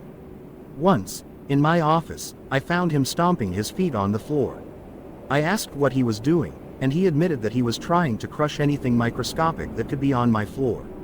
I seriously fear that he will not be able to remain in society without serious medication and therapy. I had no idea that David had any of these problems or experiences. He and I had met when we were both 17. He'd been exactly as the report described: charismatic, energetic, and clever. I felt blind for not seeing any red flags, but I knew that he had hidden them well intentionally. The psychologist made another entry a month later. David seems to have performed a complete 180 in his mood, actions, and demeanor. He has been polite and kind every time he has come in, and is very capable of being fully functional. The sentence struck me as odd. Months of statements about David's instability, and suddenly this comes out. I googled the professor's name. He died in a car crash the same year as the publication date on this evaluation. Stupid creep. I reread the very last entry. I recognized the words for what they were, a coerced recommendation to re-enter society. I could feel the psychologist's words scream through the page. Good, he's going to kill me. No wonder David was so prepared. No wonder he was always ahead of me. No wonder his expression had spread such an absolute fear through me that night he chased Clark and I. He was insane. He designed traps. He knew what made people and animals tick. He enjoyed inflicting pain on them, and not just that, but watching them suffer. David was absolutely insane. Insane, but functional. That's what made him dangerous. I hunkered down in my seat and brought up a Word document in my phone where I could take notes. Then, I started Googling. You know what I'm talking about. You're facing a problem, and so you start searching for anything online that could help you fix your problem. The internet was a wonderful tool for me at this moment. Without it, I'd be dead months ago. I was kicked out of the Walmart for loitering, but I continued my research in my car. I turned the car on every once in a while to drive around and charge my battery. That night, I learned a lot about hacking, phones, Android, surveillance, police procedure, legal procedure, and all kinds of subjects that related to my situation. I took dutiful notes and outlined areas for further research and learning. During my research, I found a list of apps that could be used for hacking someone's phone. I checked my installed applications, and can you guess what I found buried in my phone? One of those apps, David freaking King, had been eavesdropping and tracking me through my phone. Instead of deleting the app, however, I kept it. It could be useful in the future. I also researched the company David apparently worked for. It was a larger company that served several states, providing both long and short distance transport of valuable goods. This was good information. If his job was to handle valuable goods, then it could be an easy way to get him fired or even charged if some of it disappeared. From his truck was long gone by then, so I had no current opportunity. During all hours of the night, Hernandez would call me. So would Katie's mom. I ignored them both. That was a big mistake, I'll later learn. When the sun rose, I didn't feel tired, I felt empowered. Finally, I knew more about my situation and enough to be useful. I knew how to get those hard drives to the police legally, but I'd need Clark and Hernandez's help. I never got to use that plan, though. Reality caught up with me. David moved too quickly. I was driving to my apartment to see if I could brush my teeth, take a shower at least before work that day, when my phone buzzed. It was Hernandez. I answered it reluctantly, prepared to get an earful for ignoring him all night. "Xander, where are you?" he asked. "Driving to my apartment," I replied. "You need to come down to the police station," he said slowly. "Right away. Why? What's up?" I asked. "It's bad," he said with a cringe. Confused, I hung up and turned right, heading towards the police station. I walked into the police station lobby to find Hernandez waiting for me. "Did Isaac's body turn up anything?" I asked, looking at his worried expression. "They're still analyzing it," he said. Then he took a deep breath. "Some new development has come up." I gave him a questioning look, and then felt cold metal click around my right wrist. I reacted, but the two cops who had flanked me pulled my arms together. The metal clicked around my other wrist, handcuffing me. "What is going on?" I shouted. The policemen each gripped one of my arms. "Xander, I know you're upset about everything that's going on," Hernandez said quietly. "But what you did went way too far." "What are you talking about?" Hernandez held up a bag containing a phone. He used the touch screen through the bag and navigated to the phone's voicemail. The voicemail was jolty and sounded like whoever had the phone was running. Wind struck the mic, making it hard to hear in places. But the voice was unmistakable. It was mine. "Shut up, idiot. You ruined my credit, stole my money, hacked my accounts, and stole my stuff. I'm going to kill you. You think I need motivation to hurt you? I'm going to kill you, you crazy creep. You'll burn in hell. You'll burn." My heart shuddered to a halt. I had said those things. I had literally said those things. The night David chased us and pinned me to the table, I'd said every word. The stupid had been recording the whole thing, and now had edited it into a threatening voicemail. David King's home burned down last night, he said slowly, watching me. Gauging me. David and his mother were still inside. Firefighters found David alive and were able to pull him out, but his mother was already dead. That voicemail was sent to his phone from yours at around the time firefighters estimate the fire started. I lost my breath. My eyes watered. The world closed in. I couldn't speak, couldn't defend myself, couldn't explain. Xander Jones, you're under arrest. I laid in an empty cell, trying to catch a small nap since I'd been up all night. My mind was racing though, and made it hard to sleep. I kept rehearsing what I was going to say when Hernandez finally came to get me. They'd emptied my pockets into evidence bags, took my fingerprints, and one cop was heading out to search my car. I wasn't dumb. I knew that the evidence would point the police to 3 conclusions. 1, that I'd been in David's home recently. After all, the data on those flash drives had been updated just the day before. Even the ones that didn't have the kidnapping transcription on them. 2, the flash drive containing messages between David and his partner might lead them to believe I had kidnapped Katie. And 3, that I'd stolen David's hard drive, as well as confidential medical information. I kept trying to play out the conversation with Hernandez. I hoped it would pan out the same way it was running in my head. I was woken up by a slight knock on the bars. My eyes peeked open to see a man in a suit standing there accompanied by an officer. "Hello. Sorry to disturb you," he said sheepishly. "I'm Terry Jason, your public defender. May we talk?" "Yes, of course," I said, sitting up. The officer entered and cuffed me. We were both led to the interrogation room where I'd met Hernandez for the first time. "I trust you will shut off the cameras," he said to the officer. The cop nodded, removed my handcuffs, and closed the door. "You can call me Terry," he said, reaching out to shake my hand. We sat down opposite each other with the table between us. "I've heard a little about your case in a brief overview from the chief," he said, pulling folders from a briefcase. It's long," I admitted. "So I hear," he said. "I'm going to have to apologize in advance. It's likely that you'll have to repeat your story many times during these proceedings. To prevent this as much as possible, you and I are going to sit down and write your version of events down. That way, you can fall back on your statements and ensure that what you say is consistent and accurate. Does that sound good to you?" he said. It made sense, so I nodded. "First, I have a contract here for you to sign that says you agree to let me represent you in criminal proceedings." He pushed a paper and pen across the table to me. I skimmed it and signed at the bottom. He pulled it back. "Would you like me to call you Xander or Mr. Jones?" he asked with an easy smile. "Xander is fine," I replied. "Okay, Xander, let's start writing." Terry sat patiently with me while I wrote every detail I could think of. I began with my dare conversation with David and followed all the way up to this point. It started out as a page with scrambled memories and words to jog my memory. Then it slowly formed into a statement that Terry helped me edit into a cohesive, fact-based statement. "When you are asked about your memories or an event, refer them to this document," he said. We worked for an hour before he spoke again. "I have to go to another appointment, but I've asked that you be allowed to continue working in your cell. I've scheduled a meeting with the prosecutor and Detective Hernandez tomorrow at noon.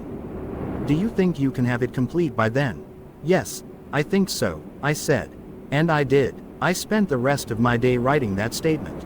I slept sporadically, but I was desperate to complete it before noon the next day. So much had happened, and I had so much to say. I was quite proud of the results. In fact, I was more proud of that statement than this one.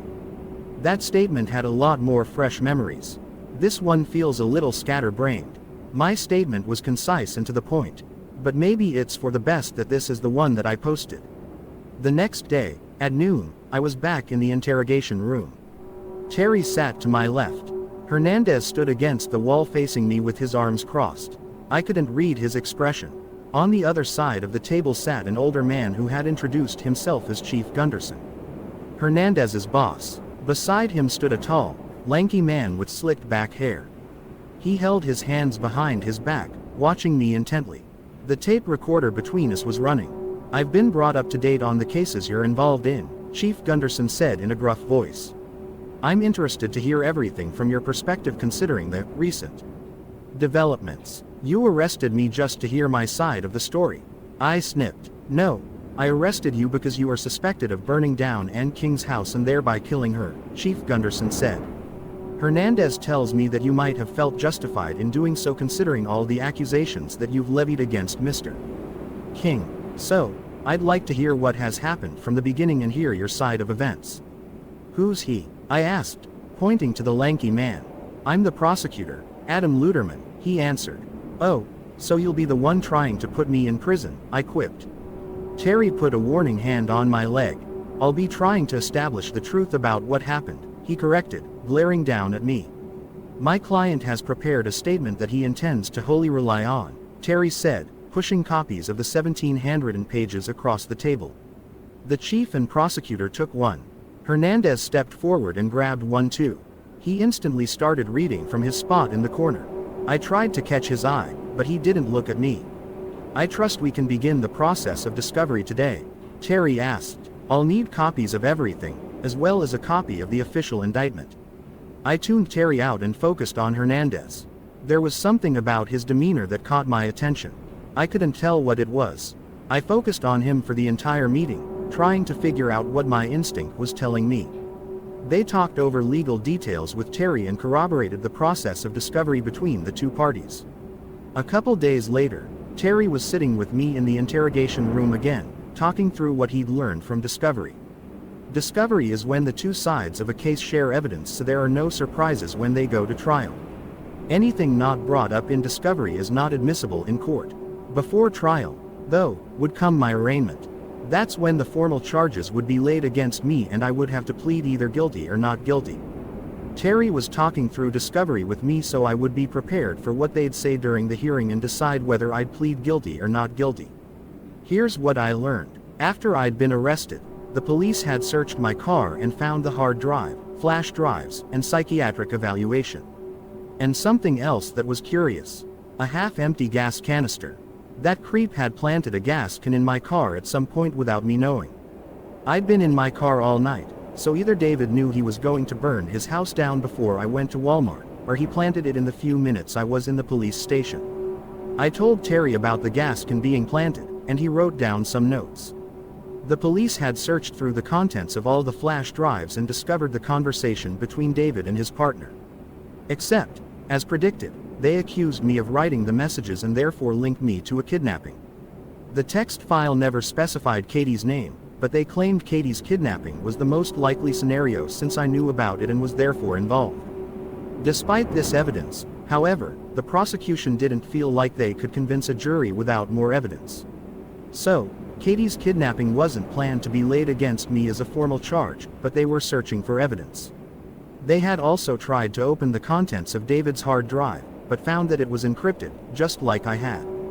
They'd sent it off to a lab to be analyzed for whatever data could be salvaged. The medical report was classified as inadmissible because it pertained to an individual who did not consent to the dissemination of its contents. As a citizen of the United States, you get some control over who can. Look at your medical records. Denying its use in a courtroom is a right in certain situations, including this one. David had decided to exercise that right and deny access. As a result, the prosecutor could only charge me with possession of someone else's medical records without permission. That was a serious crime, apparently. Terry had also been informed that the identity theft case was being combined into the charges against me. The credit card companies had done their own investigations and were filing criminal charges against me for fraud. Why would they do that?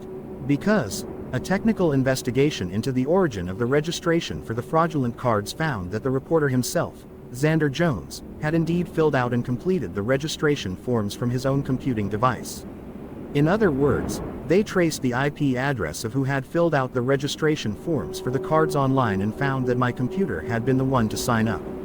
Which meant they were accusing me of signing up, spending all the money, and then reporting fraud. Also a major crime. The emptying of my bank account was also pinned on me. Again, they claimed I was trying to commit fraud by filing a false claim with the bank. The police had finally got the security tapes from the convenience store where the ATM was located. There were 3 angles. One camera was above the door, one was above the register, and one was in the far corner of the store opposite the ATM. The tapes showed a man in a dark hoodie walk into the store. The video was grainy as you would expect, but despite that, a large symbol on the back of the hoodie could be recognized. The man in the hoodie walked to the ATM and pulled something from their pocket. The prosecution claimed it was a cell phone since the timestamp on the camera matched the timestamp of the log into my bank account. The hooded figure looked down at it for a few minutes before typing into the ATM, blocking the screen with their body. The money spat out, he grabbed it, and walked toward the door. The camera on the opposite corner from the ATM was the only one able to catch a glimpse of their face. It was grainy, but the prosecution compared it to pictures from my Facebook profile to claim that it had just enough resemblance to have been me. Comparing to David's pictures, it could have been him too. I'd argued that point with the prosecutor pretty fiercely. When I was done with my outburst, the prosecutor told me that the investigators had also found a hoodie with the same logo in my apartment. Then they played their trump card. The bank had been logged into from the IP address assigned to my own cell phone during that time period. Regarding the fire, which was the main accusation against me, they had decent evidence. The gas can was one, and the voicemail was another. But there was even stronger evidence. When I first arrived at Walmart, I parked near the front doors, in view of the cameras hanging off the building. They clearly saw me drive away when I was heading to David's house. When I came back, though, I had parked in the back of the lot, intending to be away from other cars while I slept. The cameras could barely make out my car parking in the back lot. It was too dark to tell if it was even a vehicle, the prosecutor claimed. So, realistically, I only had my own testimony to support the fact that I got back to Walmart at around 6 p.m. I should add that it took about 15 minutes to get to David's house from the Walmart. Just so you can understand the time frame, fire crews had received a call at 6:04 p.m. that David's home was on fire. They had raced over immediately and found the house burning brightly. David had been found trying to lift his mother up from the ground in her bedroom. They'd brought them both out, and it was discovered that Mrs. K was already dead from suffocation. David had been rushed to the hospital with a few minor burns and some smoke inhalation. He had yet to explain his version of events to police. The firefighters had filed a report stating that the fire had been started from the middle of the living room where a puddle of gasoline had ignited. The flames had spread throughout the house. Traces of gasoline were found in various rooms, making them believe that the suspect went from room to room and splashed gasoline around. Just like in the movies. They also concluded that the fire had been started some time before it was called in because of how much damage had already occurred by the time they arrived. I now know that David had set an alert on his phone that was linked to the app he had installed on my phone. When my GPS read that I was at his house, an alert would be sent to his phone as a text message. I can only guess that he jumped in his car, left work, and sped all the way home. That's why I think the time was so close. I'm telling you all of this detail so you can see just how hopeless I felt while I sat in jail. I was there for 2 whole weeks where it was the same accusations and evidence over and over. I really started to just give up. During the first few days, I asked Terry about how we could prove that it was David specifically who had committed these crimes. He frowned and told me I should be more concerned about being proven innocent period, not on pinning it to another man. By the end of 2 weeks, I was ready to just plead guilty rather than fight. The arraignment went poorly. No charges were thrown out that had been placed against me. I would list all the crimes I was being charged with, but I don't remember their exact phrases and I know I'll get it wrong. You get the general idea though that I was screwed. Bail had been set at $5,000, which essentially guaranteed I'd be stuck in jail for a while. I had already contacted my parents out of desperation and they would try to raise money from family members and friends, but couldn't pay immediately. After 3 weeks, I was very depressed and not eating much. Terry tried to cheer me up by showing me parts of arguments he was preparing, but nothing could cheer me. I thought about Katie a lot, and Clark and Ivan, and I missed my parents. I also missed Clark's first hearing in the graffiti case, so I had no idea how that was going, which made me feel guilty that I couldn't support him. During the time I was in jail, Hernandez only came to visit me once. It was during the 3rd week. I jumped off my bed and ran to the bars.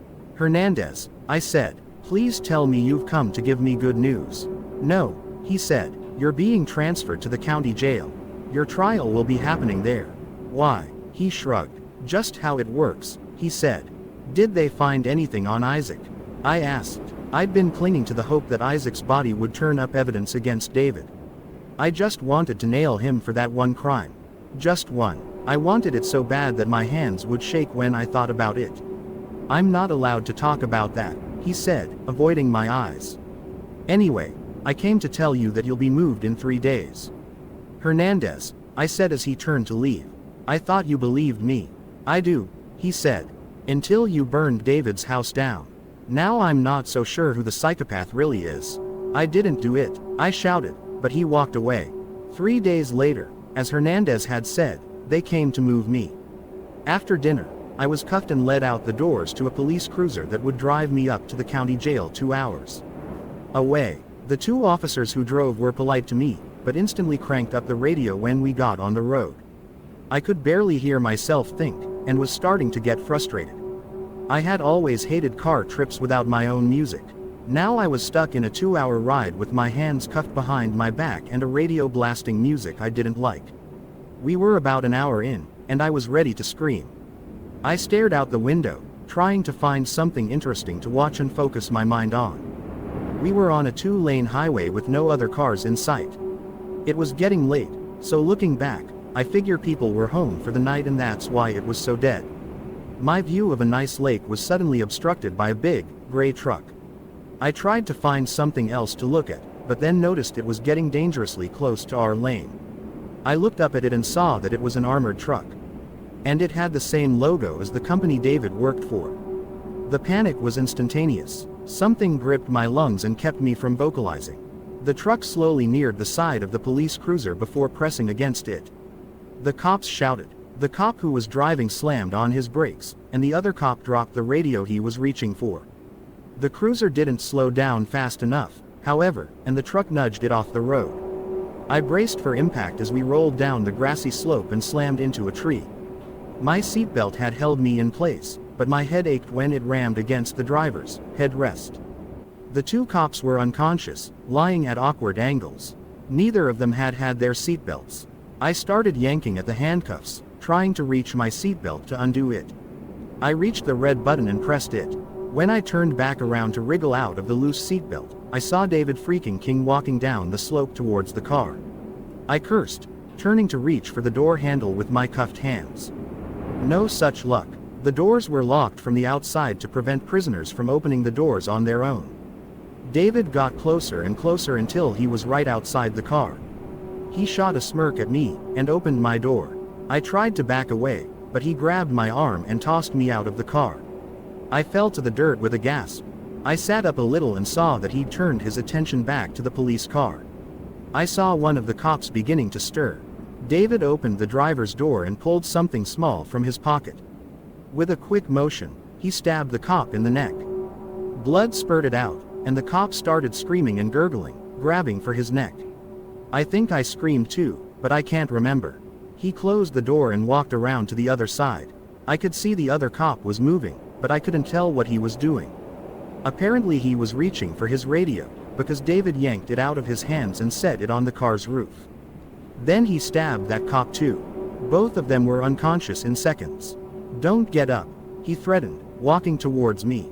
I didn't bother trying. He walked over to where I sat and went behind me. I tried to face him, but he kicked me lightly. He knelt down and I felt him scratching the metal on my handcuffs. I was confused, but sat absolutely still. Nice to see you again, Xander, he said, walking to stand in front of me. I watched him with true fear. His entire demeanor was different from the night we'd graffitied his house. He was changing. When I didn't answer, he laughed. He was twisting the small object in his gloved hands. I noticed, through the blood, that it was a crudely crafted shiv about the length and width of a finger. I told you, I'm not going to kill you, Xander. In fact, for once, I'm here to help you out. Sort of. What does that mean? I asked shakily. Remember the night you graffitied my house? I nodded. I told you I'd consider giving you advice in how to succeed in our game.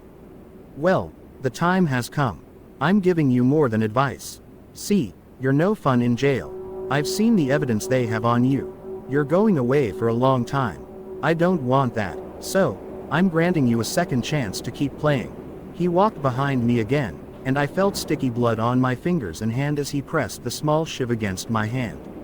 "Now, here's how this works," he said, standing back in front of me. "I'm going to leave this knife with your fingerprints on it in the car. They'll think you stabbed the cops and made a run for it. I'm going to remove your handcuffs and let you make a run for it. You'll have a 30-minute head start before I call in on the radio." "Oh God, he has a knife. He's stabbed the driver and he's..." David cut off, mimicking the call he'd make. Goosebumps ran up my spine. "I'll be sitting here and waiting. If you attempt to come back, I'll just take you away in my car and we'll play a different game. Do you understand?" I nodded, too terrified to speak. "Get up," he commanded. I struggled to my feet, rolling in the dirt to get to my knees and stand. "Come here," he said, moving toward the police car. I followed. He opened the police car door and put his hand against the officer's neck. I flinched when he flicked blood at me. It splattered across my jail suit and face. I almost threw up. "There we go," he purred. He motioned for me to turn around, and I did. He pulled the handcuff keys off the dead cop and unlocked the cuffs. I rubbed my wrists. They were sore and marked from the car crash. I considered trying to get the shiv from him and attack, but the idea of going with him in his car to play other games terrified me. David had set a backpack next to the car, and now set it in my hands. "Hernandez says hello," he said with a malicious grin. I paid him a lot of money to get him to let me track this car. He demanded that I give you half. Of course, I'm not that generous, so here's $2,000, a change of clothes, new shoes, and a map. Nearest town is 10 miles west. Better hurry. Remember, in 30 minutes I'm calling it in. My jaw shook as I put the backpack on and started heading towards the setting sun. The forest looked dark and menacing. I looked back when I was partway through the trees and there he was. He leaned against the car, drinking from the coffee container one of the cops had brought with. Shuddering, in shock, and absolutely terrified, I walked on into the woods. I got my bearings back after I'd slept off the shock. My higher functions kicked back into gear after I'd gone to a grocery store and bought a small amount of food. The amount of hunger that shock can induce is extreme. I had rifled through the backpack and found exactly what David had said. Shoes, a pair of clothes, $2,000 cash in $100s and $20s, and a road atlas booklet. I still have that atlas and use it when I'm moving on. Once I had food, water, and an inventory of my belongings, I could start to plan and work. I dumped my jail clothes in a dumpster, and paid for a haircut to try and alter my appearance. Yes, I washed the blood off my face and hair before going in. When I looked in the mirror afterwards, I still recognized myself, so I paid the hairdresser to dye my hair too. I know there are self-dyeing kits that cost way less, but I had nowhere to do it. I knew I couldn't stay in this town because David would know exactly where to find me. I had no idea how long this truce would last, so I had no intention of staying here one more night. I bought a bus ticket to an adjacent state and arrived only a few hours later. The town I chose was larger than the one I had come from. This was intentional so that I could have anonymity and a better selection of services for the homeless. This town had a soup kitchen that I could use to cut down on costs as well as a homeless shelter. I knew I couldn't live long on the already dwindling $2,000, so I started going to the library and searching online for odd jobs. I had to find something that wouldn't run a background check, if at all possible, because of the manhunt that was probably going on for me. I saw nothing about it in the news yet, but it had only been a day. After a week of searching, I found a job at a seedy telemarketing place that paid cash under the table. You'd be surprised how many of these there are.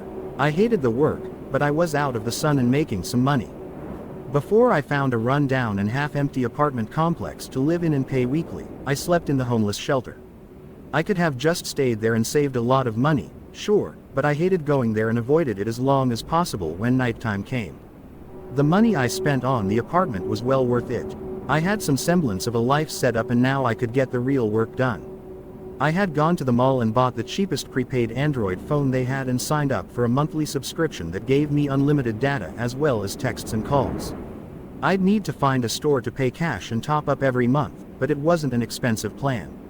And I needed internet when the library was closed. During the days, I'd spend my time in the library with a cheap notebook I'd bought, doing more research similar to what I had done in the Walmart parking lot. I also spent a lot of time working out and trying to get stronger. Before I had the apartment, I'd paid for a gym membership and showered there instead of at the homeless shelter. I decided to keep the membership and use their machines to get a more effective workout. The plan at the time had been to stay alive and away from David and the cops. I stayed inside the day the news broke of my escape in the other state. The police finally admitted to needing help in finding me and went public for a request for information. They listed off the crimes I was accused of as well as a request to question me in regards to the 2 dead policemen. I wrote down every detail of the investigation, though none of it proved useful other than his background knowledge. I kept up with the sporadic news releases so I could stay as far ahead of the cops as possible. For the next 6 months, I stayed in this city. During that time, I learned a lot. Living on a tiny budget, home repairs when the landlord wouldn't fix something, hiding when you suspect you're being followed, and navigating the streets at night all became second nature to me. I also continued to study computers and networks. I am by no means any kind of licensed professional. I learned by deciding what I wanted to know how to do, and then practicing it over and over. One day, I was at the library when the news was published online. David freaking King was suspected of murdering the 2 cops. I was ecstatic and couldn't believe my luck. David King had finally made a mistake that had cost him. The news story did not specify why the police suspected him, but I didn't care. David was going to get what he deserved. A month passed with still no news on whether David had been captured or not. I found myself tempted to call Detective Hernandez and ask what he knew. But I didn't. I learned a lot of self-control and risk assessment during those 7 months. Risk analysis was built into my daily decisions. After checking for news on David for the 3rd time in a week, I decided that I would no longer be a bystander waiting for David to be caught. I decided to begin actively hunting David. Since I knew he was good with computers, the internet was the best place to begin looking for traces of him. I searched hundreds of forums, scouring for a list of keywords that I thought David would either post or look for. I won't include that list here. In only a couple weeks, I found one of his online accounts on Stack Exchange. I took notes on everything he commented as well as his account activity. Fortunately, he had kept the same account for several years. Granted, it was under a pseudonym, but he'd kept it. He still uses it today, actually. I just checked. He was logged in 7 hours ago when I wrote this. Once I found one account, it held clues to many others. He slipped out information accidentally that I could use to locate his other accounts. Posts like, "I've asked this question on this other forum and got no response, so now I am asking it here," would link 2 accounts and reveal yet another goldmine of data for my study. I spent weeks gathering pseudonyms, post records, and IP addresses he'd used, anything I could find with the tools I had available. Some pseudonyms he used more than once, and others he created as throwaway names. The research gave me invaluable insight into the way David thinks, talks, and acts. I got to know him on a level one could never have hoped to understand from just being his friend in high school. It made my hate for him grow, not diminish. I didn't only check the regular web either. Some people claim the deep web is a terrifying place where you can get killed at every turn, but it isn't if you don't act stupid. I installed Tor and began doing the same data mining in the deep web. The results were fantastic. I found catalogs worth of information. I was able to identify a lot of his false identities online and then map them to the fake social media pages he had created for them when he might need a cover-up. And all of this came because he insisted on using the same usernames over and over again. Why did he do that? Because he wanted people to know who he was when they interacted and respect him. Weakness. One day, just for the fun of it, I sent him a message as myself to one of his accounts. I made my email address visible on purpose. He'd need it. The spam mail started instantly after that. The response was so childish and brash that I was smiling that whole day. I knew that I could get to him. I also tried calling the Psychological Institute where David's records should be. If I was lucky, I could get my hands on another copy of his evaluation and study it with new eyes. There was no such luck, however. David had called them and told them not to send copies to anyone because he was the current victim of fraud. How ironic. I was able to use his accounts that were used the most to track down his location. Sometimes he used a VPN, and sometimes he didn't. Recently, last week actually, he moved to a nearby city. He seemed to be following his own instructions to his partner to move along after only a couple of days. He was jumping from city to city, but not crossing the entire country every time he moved. He was making a snake-like trail throughout the country. I went over to this town he'd moved to and walked the streets for hours, hoping for a glimpse of him. It was just my luck that he walked out of a grocery store just as I was walking in. He didn't notice me, but I followed him back to where he was staying. For a couple of days, at least, I knew where he was. The next few days were spent in surveillance. I watched him day and night, following him everywhere. I saw no sign of Katie being with him, though, which made sense. His partner only came to visit once. He stayed for only 10 minutes before leaving in a car I hadn't seen him arrive in.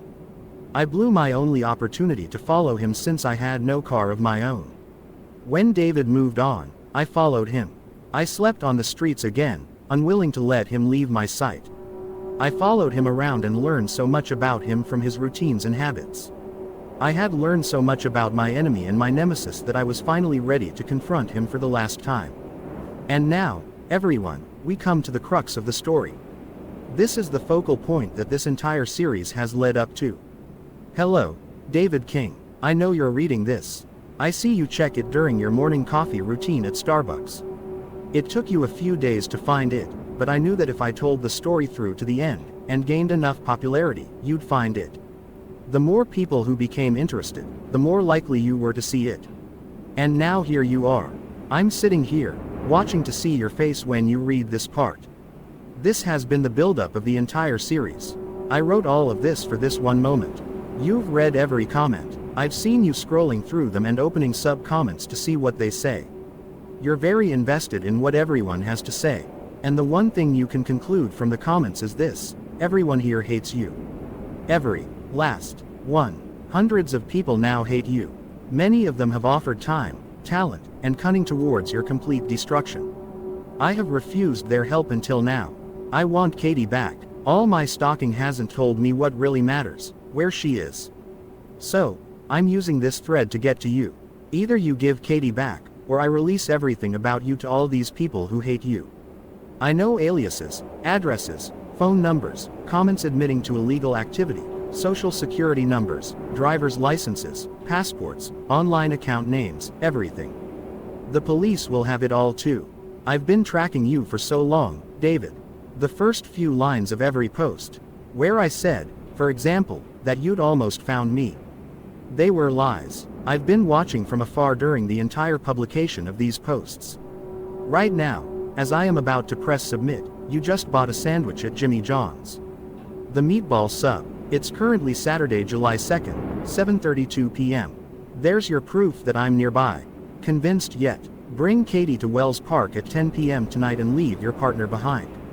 If you don't show, I will release all of the information I have, dedicate the rest of my life to updating that information, and releasing it to anyone here who wants to do something about it. I've set up a timed release of the information. It will be automatically posted via private message to everyone who ever commented on these threads. And they will spread it even further. The timed release will occur at 3 a.m. tonight unless I'm there to stop it. You need 2 people to stop it, each one with their own password. No, I won't tell you who the other person is. For everyone else here on the thread, I will have another post up in at least 48 hours. I'm giving myself a time buffer to respond in case David tries anything stupid. If I don't write an update, and the information has been released, you'll know what happened. You have all asked what you could do to help me. If you receive the information, do what you need to do. See you soon, David. I put my phone in my pocket and watched David from across the street. He was eating dinner just like I said in my post. His phone clearly went off, because he perked up his head and grabbed his phone from the table. I'd seen his phone go off whenever I posted before, so I knew he had set an alert. I watched his eyes scan the post with interest. Then his eyes slowly widened. I knew when he reached my favorite part, because his gaze shot up and looked around the restaurant. He wrapped up his sandwich and quickly walked out of the restaurant, his eyes scanning the street while stealing glances at his phone to keep reading. It was a very satisfying scene. It makes me smile just thinking about it. I didn't follow him home. Instead, I waited for the inevitable email. Do you want to know why David was so scared of my information release? He was scared because the internet was his safe haven. He was powerful there. When we had our dare conversation, and for so long after that, I was the computer illiterate one and he ruled that domain. And now I had managed to track him in his safe place. Before, I had been weak and an easy target for his games. Now that I had seriously fought back and threatened him, he was worried. The email came while I could still see him walking away. "Hello Xander. Bravo, but I'm not going to meet in public," he wrote. To be honest, I posted Wells Park online because I figured he would want to change the location if it was a public place, and I didn't want to release the real address online.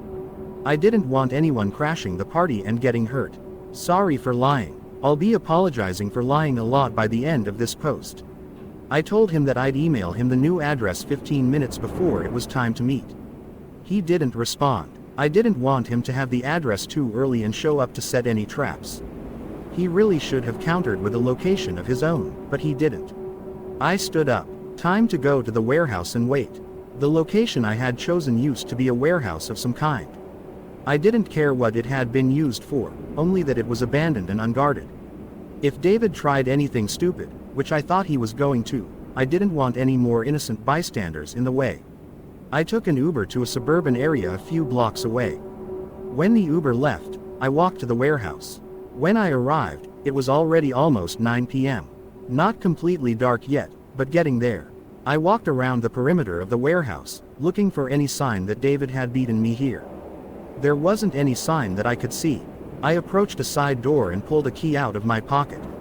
I unlocked the chains from the door handle and stored them just inside the door as I entered. The soundscape changed from an ambient evening in the city to a tomb. The factory had a single floor that was one big, open space. High above it, catwalks ran along the rafters, all leading from the warehouse manager's office, which was a metal cube suspended at one end of the warehouse. Shelf scaffolding that had been abandoned broke up the empty space. Crates and pallets were strewn around here and there, making hiding places. I had previously come and strategically arranged them in case it came down to a firefight. That's also when I had put chains on every door. There were 4 entrances into the warehouse, not including the windows near the ceiling. I had chained them all except the one I entered through. That was my funnel. If you've ever gone hunting for live game, you know what I'm talking about. There was nothing left to do but to wait now. I sent him the address at 9:45. A rattling of the front door alerted me that he was here. He was a half hour late, which was an attempt to unnerve me. The door jolted repeatedly, but the chains held it shut. It was dark now. The only light streamed in the windows from industrial-style streetlights outside. "How am I supposed to meet you if you won't let me in?" David called from outside. The hair on the back of my neck rose, despite all my preparations. It was time. David tried all 3 doors. He skipped over the only one that was unlocked until he absolutely had to. He knew what a funnel was, but he had no choice. The windows were too high and would result in a very high fall once he got in. The side door silently opened and in walked David freaking King. I stayed where I was behind a wooden crate stacked with pallets. If he came in shooting, I didn't want to be an easy target. Slow clapping filled the echoing room. "Well done," David chanted. I peered through the pallets to see the door shut behind David. He was alone. "Where is she?" I said just loud enough to be heard. "I'm so very impressed with you, Xander." Completely unexpected, he pulled his phone out of his pocket, lighting up the wall behind him. He began to read that I cursed him. Thousands of these, almost all saying the same thing. "How does it feel to have people rooting for you? Do you feel better equipped to fight me now? Where is she?" I enunciated. David knocked on the door behind him, and it opened. In shuffled Katie. Her face was red and shimmering with tears. Duct tape had been wrapped around her entire head several times, covering her mouth. Her wrists had been similarly wrapped. A band of tape also tied her ankles together, but had enough slack that she could take small steps. A thick arm was wrapped around her neck as a tall blonde man with extremely curly hair guided her into the room. "I said to leave your partner behind," I shouted. It echoed. "If you don't want him here, then come kill him," David said. I didn't respond. "So, Xander, how would you like to proceed? You're running the show here," David called, looking around the warehouse.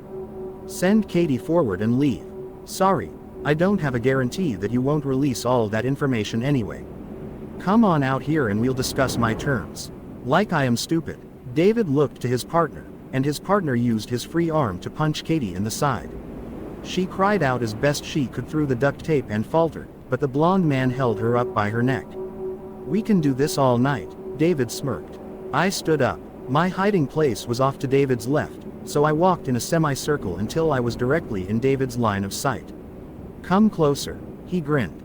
I stepped forward until we were a couple yards apart. Look how you've changed, he smirked. Your hair looks good. You should always dye it darker. You're so stoic now, confident. Being on the run has changed you. I guess all we had to do to increase the minimum required effort was go on the run, huh? Then maybe we could have avoided this whole mess. Then again, it's all been so fun. Let's get this over with, I growled.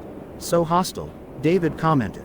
What's your first term? He leaves, I said, pointing to the blonde man. Okay, David shrugged. Before I could process what was happening, he pulled a handgun from his jacket pocket and shot the blonde man in the head. He collapsed, dragging Katie with him. Katie gave a muffled shriek and untangled herself from his body, dragging herself backwards along the floor. She backed into the wall and stayed there, eyes wide. David looked down at the body before slowly turning his head to me. My turn. It finally hit me how in over my head I was. I might understand David King, but I could never, ever match his sickness. It occurred that I could die that night, despite David's rules. Show me the data, he said. That's my first term. I want to know exactly what you're going to release so I know it's worth my only bargaining chip. I tried to hide my shaking hands as I pulled my phone out. I went into my email drafts on a throwaway account where I had saved a copy and emailed it to him. I sent it to you, I said. David smiled reassuringly. Fast as a lizard, he spun around and snatched Katie off the floor. She screamed as he stood her up and held her in front of him. I pulled my Ruger State Route 45 handgun out of the concealed carry holster I'd worn and tried to get a clear shot. He was too fast and had caught me by surprise, so she was in front of him before I'd even lined him up in the sight. So, you got a gun after all, he said coolly. Didn't see that part in your posts. Relax, I'm just making sure I can read in peace. He held the gun to her head with one hand while opening his phone with the other. My mind raced, trying to figure out the next steps. David had waltzed into a hostage negotiation that I had arranged myself and took over. He took his time reading through the data dump. His expression changed between surprise and a smirk repeatedly. Well now, he said, putting his phone away and slipping his now free arm around Katie's neck. I had no idea I was so careless. He sounded anything but careless. Katie gasped as he suddenly gripped her neck tighter and pressed the muzzle against her temple. Let's move somewhere smaller, he said, looking up at the manager's box. I don't want you running away when the going gets tough. You first, Zansand, he said, nodding his head toward the stairs to his right. The door he had entered from had a set of graded stairs off to the right that led up to the manager's box. They went up toward the back wall, then turned to the left straight into the side of the manager's box. Another set of stairs should have been on the other side, mirroring these, but they had been disassembled and lay in a heap. I kept my face to David as I walked toward the stairs. I kept my gun pointed in his direction, and he kept his muzzle against Katie's head. Katie was sobbing and watching me. When I reached the stairs, I slowly backed up them. David followed once I was halfway up. At the top of the stairs, the door to the office stood. To the left, a graded walkway led out over the floor, spreading into catwalks that sprawled the entire place. I opened the metal door to the office and backed in. The only furniture in the room were two heavy, wood tables. The rest of the office was bare. A thin slit of a window overlooked the warehouse floor. David pushed Katie into the room with his arm still around her neck and shut the door behind him. I followed him with my gun, standing against the opposite wall where the second door leading into the office was. The office was big enough that we were still a few yards away from one another. Now I don't have to worry about you running off into the dark warehouse. As fun as hide and seek sounds, I don't have the time. You know, when I found your posts, I thought I had stumbled across some sort of therapy story that you were putting up. But it was so much better. You really have surprised me. You've grown and changed to try and beat me, David smiled. But you haven't changed enough. I can see it in your face and your trembling hands. You are still you, Xander. You've changed your exterior, but inside you have the same motivations and weaknesses. He tightened his grip on Katie again. I know your next term is for me to let Katie go, so I'm going to skip your turn. I know you would prefer that she remain in my custody rather than getting shot, so I suggest you put down your gun. I stood my ground. I wanted to take a shot, but didn't want to risk him being faster than me. I was confident in my aim, but not my speed. Put it down, he said again. I stayed. In an instant, the gun had left her temple, fired a shot into the floor, and returned to her head. She sobbed, and the heat of the barrel on her skin must have hurt. I'm not around, Xander. David shouted. Slowly, I set the gun on the floor and kicked it in his direction. Good choice, he said calmly. Have you realized why you're here yet? My face answered him. What did that even mean? Of course I did. You think you're here to save Katie, but you aren't. She's been gone for a year now, and you've only built up memories of her. The Katie you knew is dead. But not even that Katie is the reason you're here right now. No, you gave up on a happily ever after with Katie long ago. This isn't a hero's quest to save the princess. This is a revenge assault on the dragon. I tightened my jaw. I refused to admit he was right. This isn't about saving her. This is about outsmarting me. Keeping Katie safe and sound is just a result, David said, his smile growing. So, in that sense, you and I are the same now. It's about outsmarting the other one. You started out simply living life, then progressed to defending yourself, then to protecting your loved ones, and now you've arrived where I wanted you to be all along, trying to ruin me. It took you a couple years, but you made it. At least, most of the way. Even if Katie isn't the true reason you're here, she's still a weakness. I'm going to guess that other people in your life are the same way. You still have weaknesses that tie you down. I learned how to get rid of mine. Like your own mother. I snipped. She was a liability, he said coldly. It wasn't personal. You're a sick creep, I said. The door behind David silently opened. I'd oiled those hinges for hours, making sure they made absolutely no noise. I'm about to get a lot sicker, he said. He'd started to pull the trigger, when he was tackled from behind. Katie tumbled out of his grasp as he tried to use both arms to catch himself. His gun went off, but the shot hit the wall. Katie rolled away from David's reach. David started to get up, but the assailant was on their feet faster. David, on his hands and knees, looked up at the attacker. Remember me, jerk, Clark jeered, and then punched in a downward arc into the side of David's head. David dropped to the floor, but he was still conscious. He grabbed Clark's legs and tore him to the ground. I raced forward and pulled Katie out of the scuffle. I dragged her out the door before getting her to her feet and cutting the tape on her hands with my pocket knife. There wasn't time to get the layers off her head. She was wide-eyed. Run, I hissed. Go outside. The cops will be here soon. I turned back inside to go help Clark. Not a romantic reunion, I know, but there was still a psychopath in there. David and Clark were wrestling on the floor, throwing punches and grappling with one another. David was bigger and landed a few hard punches. I looked over my shoulder, making sure Katie was stumbling down the steps. I dove in, aiming for my gun that was just beside the scuffle. David saw me and kicked my legs like a tentacle out of the ocean. I tripped and knocked the gun into the corner when I fell. David suddenly shoved Clark off of him, practically tossing him onto one of the tables. I watched as David jumped up and made for his gun. I writhed on the ground and kicked. My toes barely caught the gun and sent it skittering across the room. There were two guns in the room, both on opposite sides. Two of us, and only one of him. Clark rolled off the desk and jumped into David as he ran for the gun. They both slammed into the wall. I crawled for my gun, which was just out of reach by a couple feet. There was another crash behind me. My fingers wrapped around the gun and I twisted around on the ground, aiming it in their direction. I had turned just in time to see David fire a shot into Clark. There was no hesitation as I squeezed the trigger. It struck his shoulder. He whirled to face me. I fired again, and again, and again, and again. Even after he'd stumbled back against the wall and slid down, I kept firing just to be sure. Just to make sure that the creep would never get back up again. My gun clicked to alert me that I had emptied the clip. 10 shots, And everyone had hit David freaking King. I exhaled and dropped the gun, letting my head fall back to the floor. My heart pounded. My whole body shook, but I couldn't rest yet. Shakily, I got to my feet and stumbled over to Clark. He was crumpled against the wall, clutching his left shoulder. Blood oozed through his fingers. "He shot me," he said, clearly in shock. That's when the police sirens could be heard. "Get out of here," he said to me. "No, I'm going to. I'll be fine. Police will be here any second to help me, just get out. Get back on the run. I'll contact you when it's safe." Clark yelled.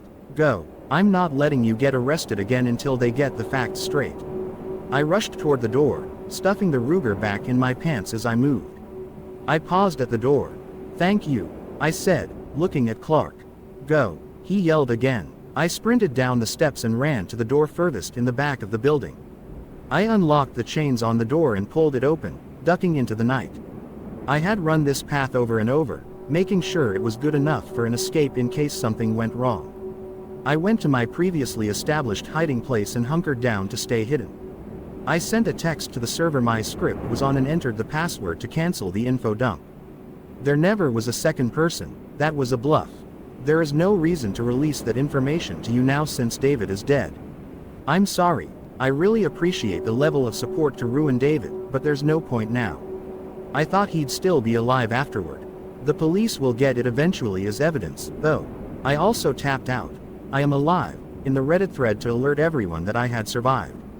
Then, I collapsed into sleep. This morning, I was thinking clearly again and feeling better. I ate and drank lots to counter the shock. I have started making plans on where I'll go next.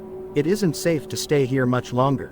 The news hasn't said anything about the incident yet, but I'm sure the story will break eventually. I have stayed glued to the radio app on my phone all day today and am even listening right now, hoping for an update on Katie or Clark. Thank you, Reddit. You've helped me remain positive these past few days and set this trap. It's finally done. I regret so many things about what I did and how I reacted in the past. I should have fought more forcefully before it came to this. I was too scared, though, and didn't really understand David. But now I do. Only now it doesn't matter because he's gone. From here, I'll continue to stay on the run. I don't plan to turn myself in until Hernandez says the prosecution is ready to drop all charges. Hernandez is trying his hardest back at home to mitigate the evidence against me in all of those charges.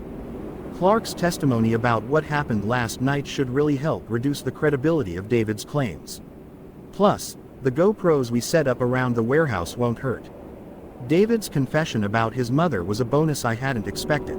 Originally, we had intended to lock David in the manager's office for the police to find. Clark had called the police just before attacking. Circumstances had changed that plan. Some of you may wonder, well, what if David hadn't taken you up into the manager's office? We had contingency plans. That wasn't the only option. Regardless, all of our plans involved arresting David, not killing him. It was a last resort option and wasn't built into any plan. Didn't know I was prepared to kill until I had my gun aimed at David King. I don't think I've fully processed the fact that I've killed someone. I don't know how I'm supposed to feel or act or think or anything. I feel like I'm acting the wrong way. Anyway, there's another part that will help persuade the prosecutor to drop the charges against me. I lied before when Hernandez came to visit me in jail. I said he told me he couldn't talk about Isaac's death, but he did tell me. They had found a video file on Isaac's computer from the day he died. He'd been recording himself playing games for YouTube when there was a crash of silverware in the background. Isaac didn't hit pause on the recording, and left the room to investigate. David came flying back into the room, shoving Isaac into the bookcases. He slammed the door and was on him in seconds. The assault lasted only minutes. David walked out, leaving the door wide open. The camera watched him come back into the room with my pillow. He held the pillow over Isaac's body and hit it repeatedly. All the dead skin from my pillow fell onto Isaac's body. They found those traces on Isaac's body, but the video proved that I hadn't killed him. David had walked out and locked the door behind him. He'd made a mistake and hadn't checked what was running on the computer. All he saw was the game. Hernandez and I had been in contact while I was first on the run. I lied about that too. When I had first contacted him, He started crying on the phone, apologizing repeatedly. He told me that he knew if I stayed in jail, that I would, at the very least, lose a lot of time out of my life while the trial went on, even if David was accused later as more evidence came out. He had accepted David's deal and demanded that I be given half of the $15,000 he was paid. David, as you know, only gave me $2,000, but Hernandez had hoped it would help me lay low and evade capture until he could successfully contest the evidence. We fully intend to report the bribe to the police. He told me that after my escape from the car, the police were very suspicious about the circumstances of my escape. There were too many holes in the story, and Hernandez had been sure to point out every last one repeatedly to his boss. A lot of you pointed them out too. Paint from the truck rubbing off, bars separating the front seat from the back seat, GPS in the truck marking his whereabouts, and the location of the crash in relation to the time David sounded the alarm, etc. David had clearly been desperate to get me out of jail. He risked bribing an official and left a lot of his plan up to chance to get me out. David just didn't want to end the game yet. If I went to jail, it was over. Yet there were still so many ways he could ruin my life. His need for quick action led to mistakes. Hernandez also told me when he came to visit that Jackson had turned up. He'd come home a couple days after I was arrested and was brought in for questioning. He had proof and witnesses that he had been staying with his family for a few days. When asked about the break-in and theft, he told his story. David had knocked at the door just as Jackson was finishing packing to go on vacation. He told Jackson that he was a friend of mine and was helping me move out. Jackson let him in and finished packing. He was just walking towards the door with his suitcase when David asked if he would be willing to help carry out the TV. Jackson agreed and carried it out with David. He then grabbed his suitcase and left, asking David to lock up when he was done. That's when he started stealing everything and trashing our house. That's also when Isaac would have come out and been killed. It solved the riddle of why the door had been locked and not broken when Clark found the apartment stripped bare. There are still some questions that I don't have answers to. We haven't been able to figure out what he did with all the things he stole from us. We also don't know who the partner is. Hernandez should know that in a few days and let me know. I also don't know how the keylogger got on my computer, or when the tracking app was installed on my phone, or how David was able to provide my social security number, driver's license number, and all other accurate information to the credit card companies. The same goes for the fraud that was committed against my parents. I can't help but wonder if David had been in our house before the break-in and done all of that. As for Clark, his disgraceful exit was a fabrication to throw David off. It was my idea to make him disappear from my life and take the target off of his back. It was both to protect him from David's rage, and so that he could support me in the background. His mom did come and bail him out, but she was much kinder about the situation and worried like all moms do. When I messaged Clark to tell him my plan in posting this series, he immediately jumped to help me, and without him I'd still be watching David and waiting for a good moment to strike. It was his idea to plant the information about hiding his bank information on scraps of paper around town. It was placed as a joke and a way to tell if he was reading the series. We wanted to see if David would go hunting for them. He didn't, but that was probably because he was on the run still. Clark's arraignment didn't go so well. He's still being charged with a misdemeanor for graffitiing David's old house. An expert was called to analyze the photographs and identified them as authentic and undoctored. Either David has someone doing a Photoshop job, or he took pictures from angles that cut me out naturally. We are still trying to figure out how to resolve his problem. With Katie, I have yet to see her beyond those brief moments while confronting David. It's been only a few days for all of you throughout this series, but for all of us, she's been missing for a year. I have no idea what David or his partner might have done to her during all that time. I don't know when I'll ever be able to see her again since I'm still on the run until the charges are dropped. If the charges are dropped, that is. I'm scared to see her. I know David did it, but I feel responsible. I wonder if she blames me. I wonder if she hates me. Maybe one day I'll know.